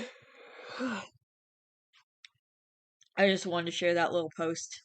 And I will be back probably tomorrow with more confessions videos. Yeah, tomorrow. I don't have anything going on tomorrow, so I'll be back tomorrow to record more confessions. And I think tomorrow is going to be my last recording day, and then I'm going to put all the parts together and make it to one video. Thanks for listening. Love you guys. Alright, I'm back for the last round. This is gonna be my last time recording. It's like 11 at night, but I just felt like doing some recording, and I it shouldn't matter what time it is. If I want to record, I should record. Just that it's it, I don't remember what I was gonna say, or at least I can't say it because I'm too tired and stressed and everything, and I'm just gonna read this stuff. Hang on, I have to actually go to the saved posts. I also saved a bunch more since I last saw you guys. Yeah, it's pretty late. Normally I wouldn't be recording this late, but I used to do videos super late and I didn't have a problem with it, so it shouldn't be a problem. Anyway, um, I have like a bazillion, um, I have like a bazillion, posts saved. I just want to warn you, in this first post, there's gonna be like a a word you guys might not like to hear, but I'm gonna say the word so you guys know what word it is. But I'm not like using it in a derogatory manner. I'm just reading the post. So anyway, my girlfriend had a retarded baby, so I left. I asked her to have a late-term abortion, but she didn't. Now I'm in Germany and I haven't spoken to her or any of my family in over a year. Down syndrome people are not a blessing. They're a fucking ball and chain, ruin lives, and shouldn't be born. So I left because I care about myself more than some mistake. I am a bad person. We had safe sex. She was on the pill. The Down syndrome was apparently very bad, which was when the doctor told us we had the choice of the abortion. It was legal. I sent her money in the post by month. Oh, I send her monthly. I send her money in the post by monthly. No return address or letter. Serious question here. What tends to happen to Down syndrome adults when their parents die and they have no one to take care of them?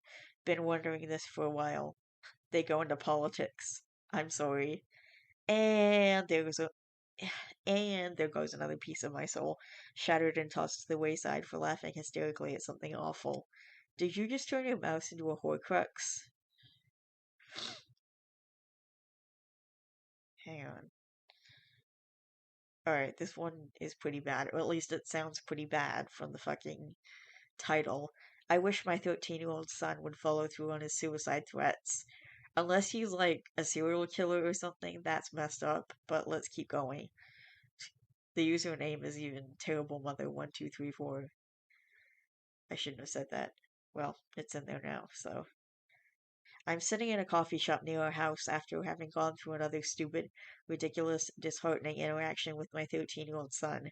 When I left, he was face down on the couch and wouldn't say a word to me as I walked out. He's not the worst kid in the world. I've heard stories and met much tougher teenagers. He doesn't drink or do drugs. He's not sexually active, and he's passing all of his classes right now. But he's a lot like me, perhaps too much like me. ADHD, irreverent, dramatic, depressive, oppositional.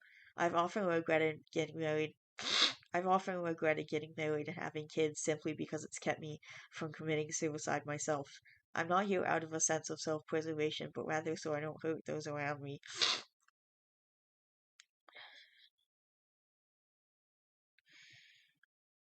Am I conflating his problems and mine? Probably. But as I left the house, I couldn't help thinking, oh, I'd be okay if I came back to find him dead. I'd be sad, but I'd feel he was free from the next 30 or more years of suffering he will have to go through. We could all move on. I'd get over it. A weight would be lifted. I love him, and my heart breaks when I remind him to do his homework and he says, "You're making me hate you." I love him, and I dread hearing him come home. I love him, and I have paid for medication and doctors and therapists. I love him, and I worry that someday I'll be the mom who hears on the radio that there's a shooting at a school and knows in her heart that her kid did it. I love him, but I wonder if that will ever be enough. That's just sad. Sorry your son and you are going through so much. And it is sad to hear your kids say that they hate you. That does suck.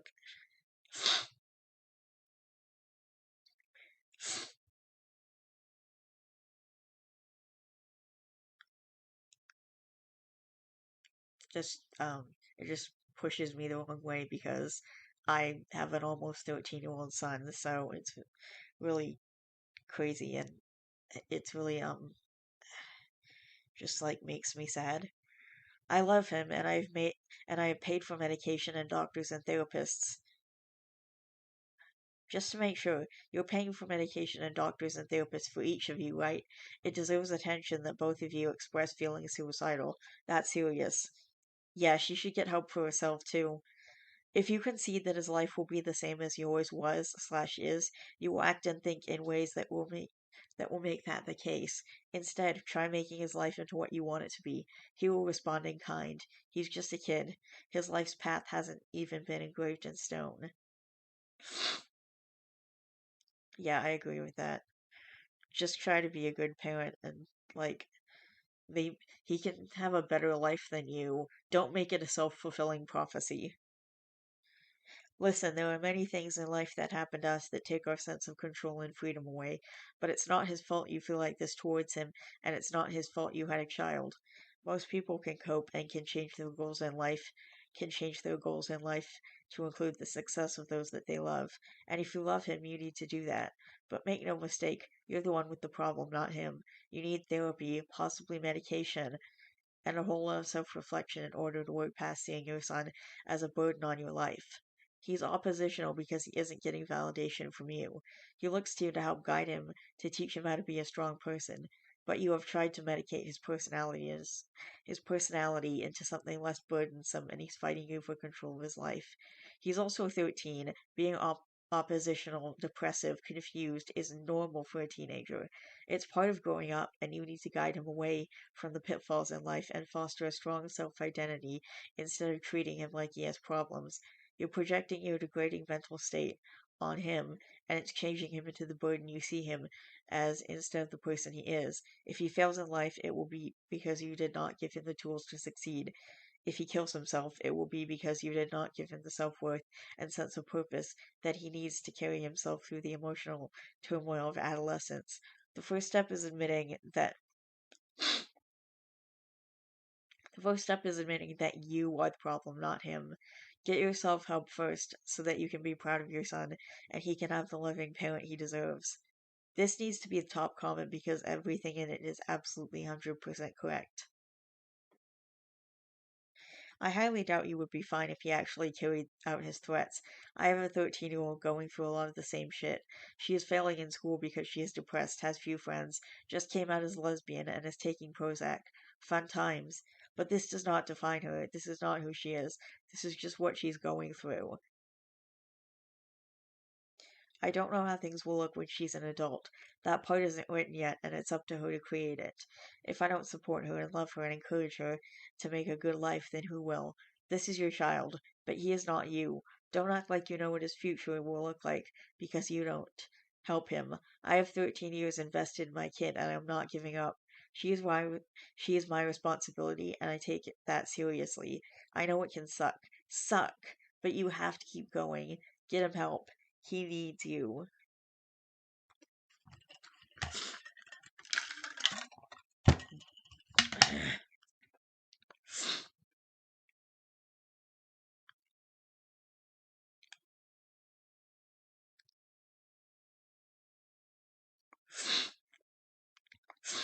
A girl who treated a lot of people like shit in school now has a chronically ill kid, and a horrible part of me thinks she deserves it.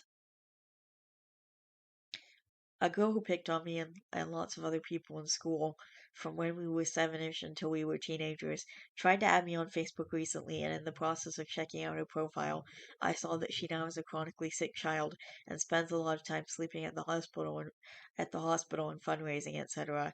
It's terrible, and I do feel bad for her, but there is a tiny, tiny monstrous part of me that feels like it's karma for all of the terrible shit she said and did to people when we were at school. Even thinking this makes me hate myself a little bit, because it's not her child's fault that she was a bitch, and I'm sure she has changed, but I can't help it. A rich snotty girl uh, a rich snotty girl mercilessly bullied me and caused me to become an outcast from second grade through ninth. I heard her parents died in a small plane crash years later. Conflicted feels on that. I understand. Although you don't wish ill on innocent people, it's human nature to want people to feel the same hurt, torment they once bestowed upon you. In situations like that, I only wish people to experience the other side of the fence.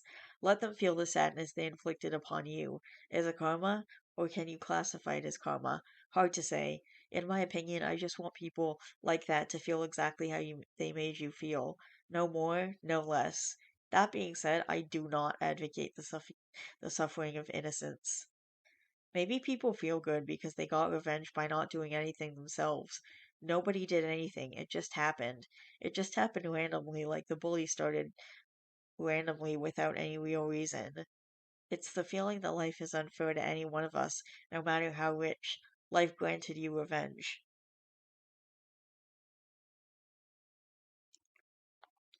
We like justice, so it's natural to feel like some sort of balance is happening, that bad dished out is being returned in some way, and to feel mixed good about it. But that you feel bad for feeling good about her pain is a good thing. Your heart is intact with your sense of justice. Some kids are assholes, and sometimes there's something going on at home to cultivate the behavior. This doesn't mitigate any pain you have felt nor excuse your behavior, but perhaps it was just a 7-year-old acting out because it was the only outlet. Whatever the origin, asshole by nature or by nurture, or some combination thereof, I hope you can forgive her, not just for her, but for you. Perhaps you've heard this cliche unforgiveness is like drinking poison and hoping the other person dies. In the long run, you'll feel better if you forgive someone who did things when they were a little kid, who didn't know the damage they were causing, who is now an adult and reaching out to you. And then the OP says, "Thank you. You're right. I think I should make a donation to a fundraising page." Honestly, I don't think you need to make any donations. Feeling how you are is normal. Forgiving her and yourself is enough, in my opinion. Just let it go. She will deal with her life and you will deal with yours. Don't be guilted into giving her money because of her situation.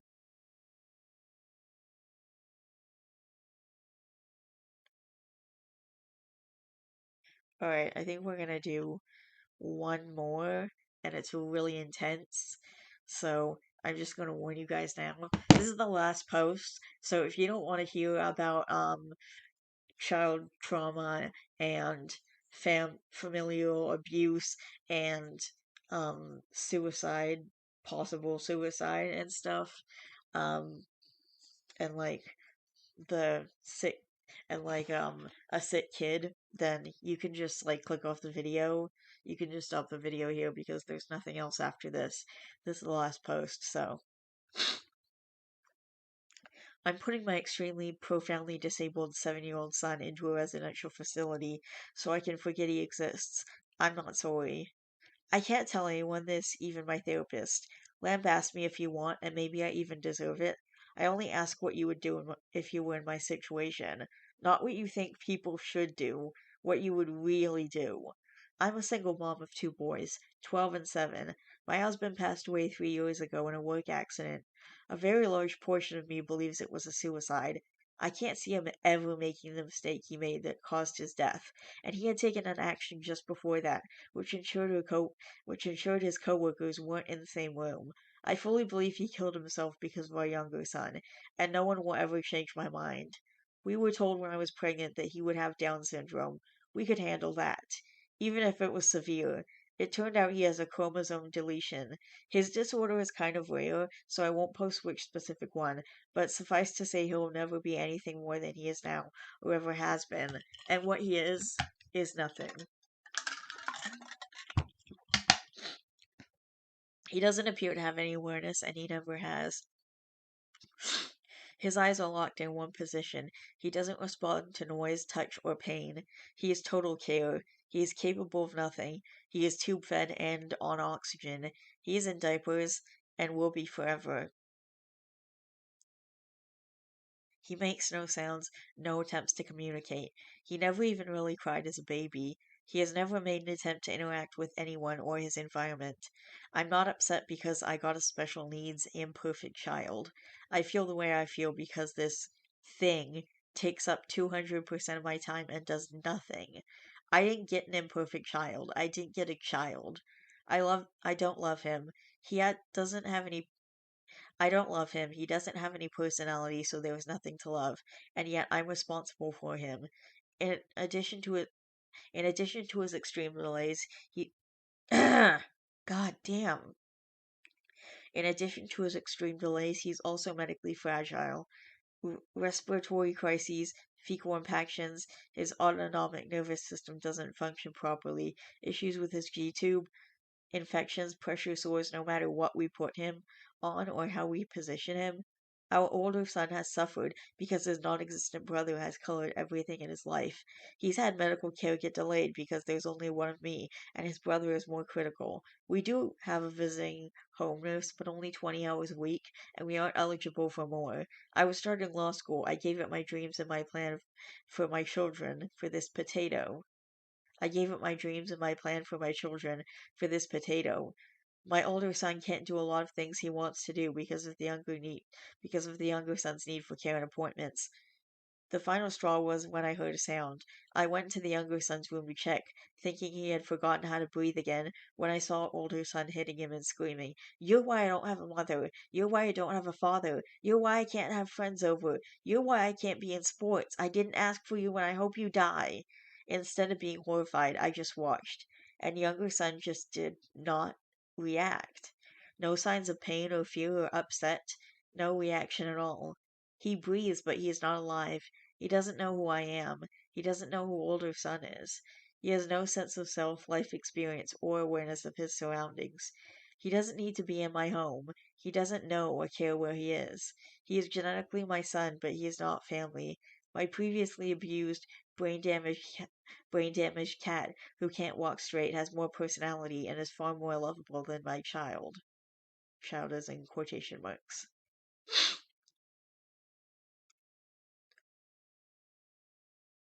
Um, In fact, I was looking forward to raising a Downs baby, even one with severe impairments for that reason. With disability can come gifts. This boy is not a gift. He's a genetic mistake I probably should have miscarried and would have definitely terminated if I'd known he would be like this. And the flip side is, if he has awareness, he's miserable, and there is nothing I can do. If he has likes or dislikes, no one knows what they are. If he is in pain, he can't tell anyone. If he wants anything, he can't communicate. He's had every imaginable therapy. Nothing has made a difference. And so he's leaving our home on the 29th. I feel excited and relieved, but then guilty because I know we'll be happier when he's gone. He's already taken my husband and my son's father. He was working so much overtime to pay for the cucumber's care, for the experimental therapies insurance wouldn't cover, because this one was going to be the breakthrough.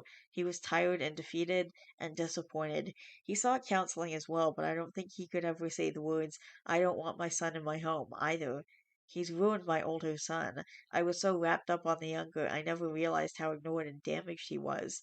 He lost his father too. I didn't just lose my husband. He is my priority now, and this malignant lump can be someone else's problem. At least they'll get paid a wage to care for him. At least they'll get a break from him when they punch out. I just want to never think of him again, and I'm not sorry. And for that, I'm sorry. Thanks for reading.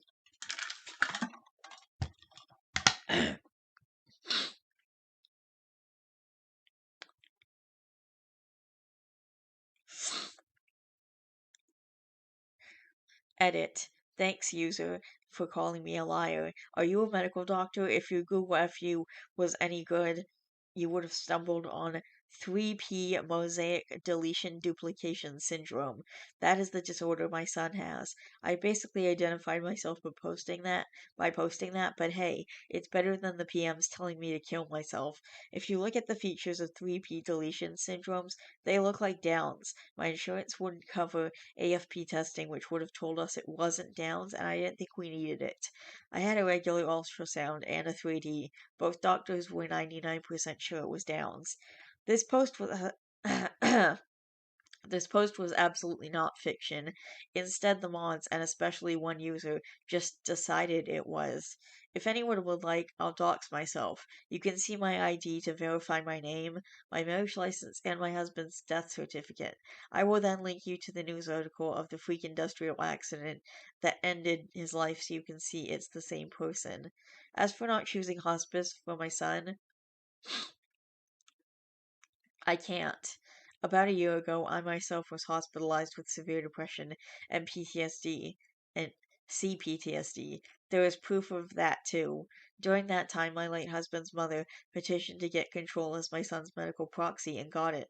I'm fighting it, but it's a long, complicated process. There are competency hearings. There are statements from doctors and evaluations. Unless she okays hospice, which she refuses, I cannot decide that. I have custody. I cannot make medical decisions. She agreed to residential care, which I feel is the second best option. So he's going into residential care. As for mistaking a child choking with hitting, I was downstairs. I couldn't hear what my older son was saying. I only knew he was speaking. Go punch a blanket or, I don't know, a person with weak muscle tone. Then ask said person with weak muscle tone to cough. They don't cough normally or forcefully. It's more of a strong puff. Similar to, again, I don't know, a muted punch. When you're used to jumping at every strange sound, it's difficult to discern what's what sometimes. So, user, anything else you'd like to know? Care to admit I just might be telling the truth? There are identifying details I left out, but I guess y'all need them.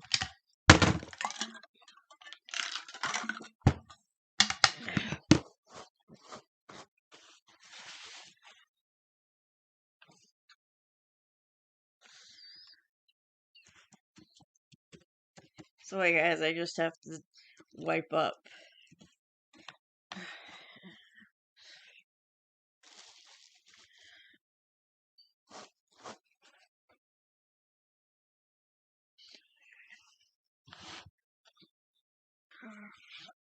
My computer should be okay. I just spilled a little water on it, but it was hardly anything.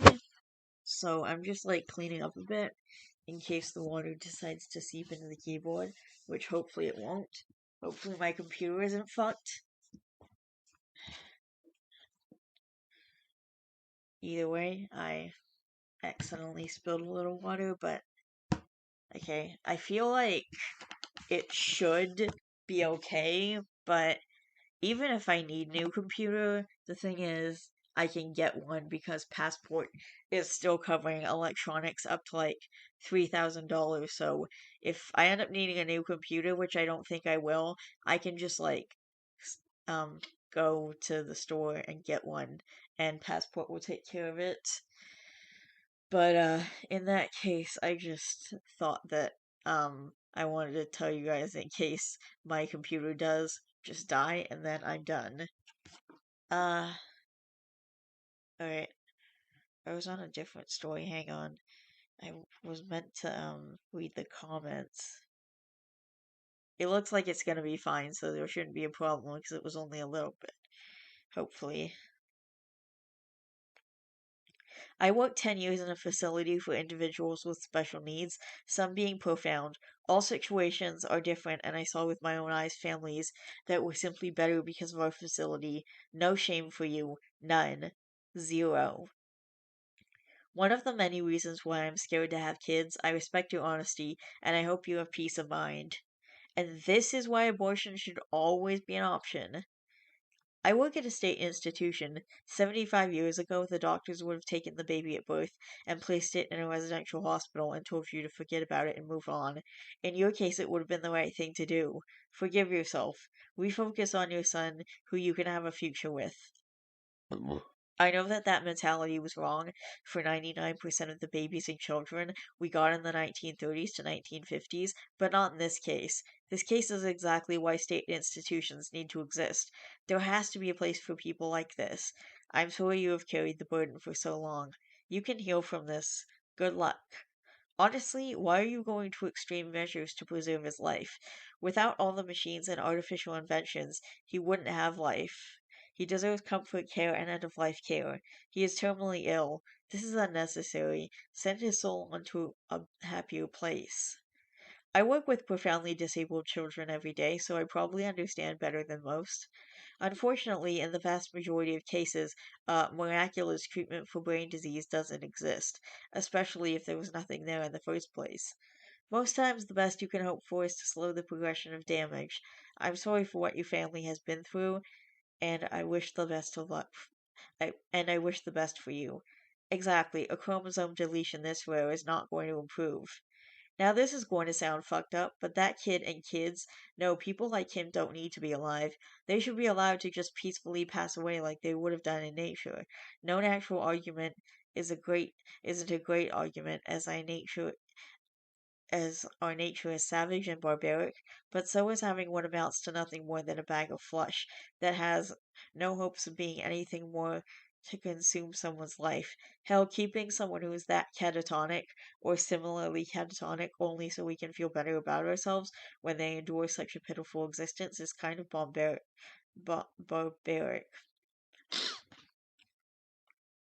Coincidentally, I made a comment similar to this about keeping old slash sick animals alive in a different thread earlier today. I have to agree, for the same reasons, keeping people with no chance of improving alive is inhumane, and it always ends up feeling like we do it for ourselves as opposed to the suffering person. I feel for OP, and if the government won't let her do the correct thing, then it should be the government who takes care of the child. Edit. User, I know you don't want to talk with a therapist about this specifically, but honestly, both you and your older son will be better off if you both do. Sorry this has happened to you, and your family definitely didn't deserve this. But therapy will help move forward with your lives. This was hard to read, but to OP, your 12-year-old son was hitting a disabled person and has a lot of internalized hate. Please, please, please get him therapy. He might develop problems, and if you spoil him after, he will think his actions were okay. And just get him therapy ASAP. Alright. Um, this is probably the strongest argument for abortions I've ever seen slash read. Alright.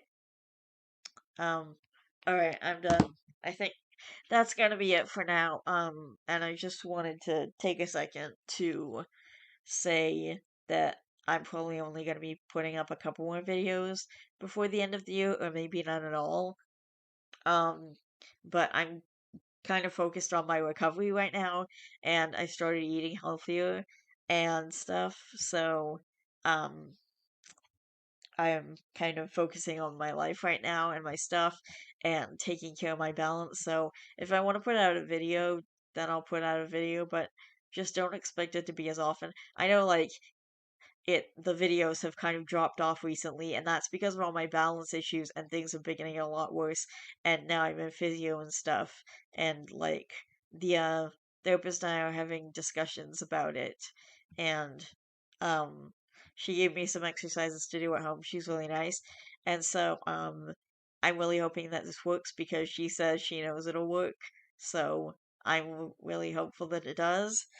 But anyway, I just she like made me do some exercises and kind of like saw what the problem was. So she gave me some exercises to do at home. So I'm hoping that in a few weeks I'll be fixed up and like then I don't need to then I'll be okay. I'll be better with my walking and I'll feel safer and stuff. Uh and anyway, I just want to focus on my recovery right now. uh, it seems like I'm always having some problem where I have to focus on my recovery, either for mental reasons or physical reasons, or anyway, I'll see you guys in another video, probably in a few days, or maybe, I don't know, probably in a few days. Um, like I said, I might only record a couple more videos before my, um, before the new year, and and a whole bunch of projects have been like pushed back to the new year because I had to push them back a couple of times because of all my balance problems and issues and stress and all this stuff that's happening around me. And so anyway, I'm just stressed out. So all right, bye.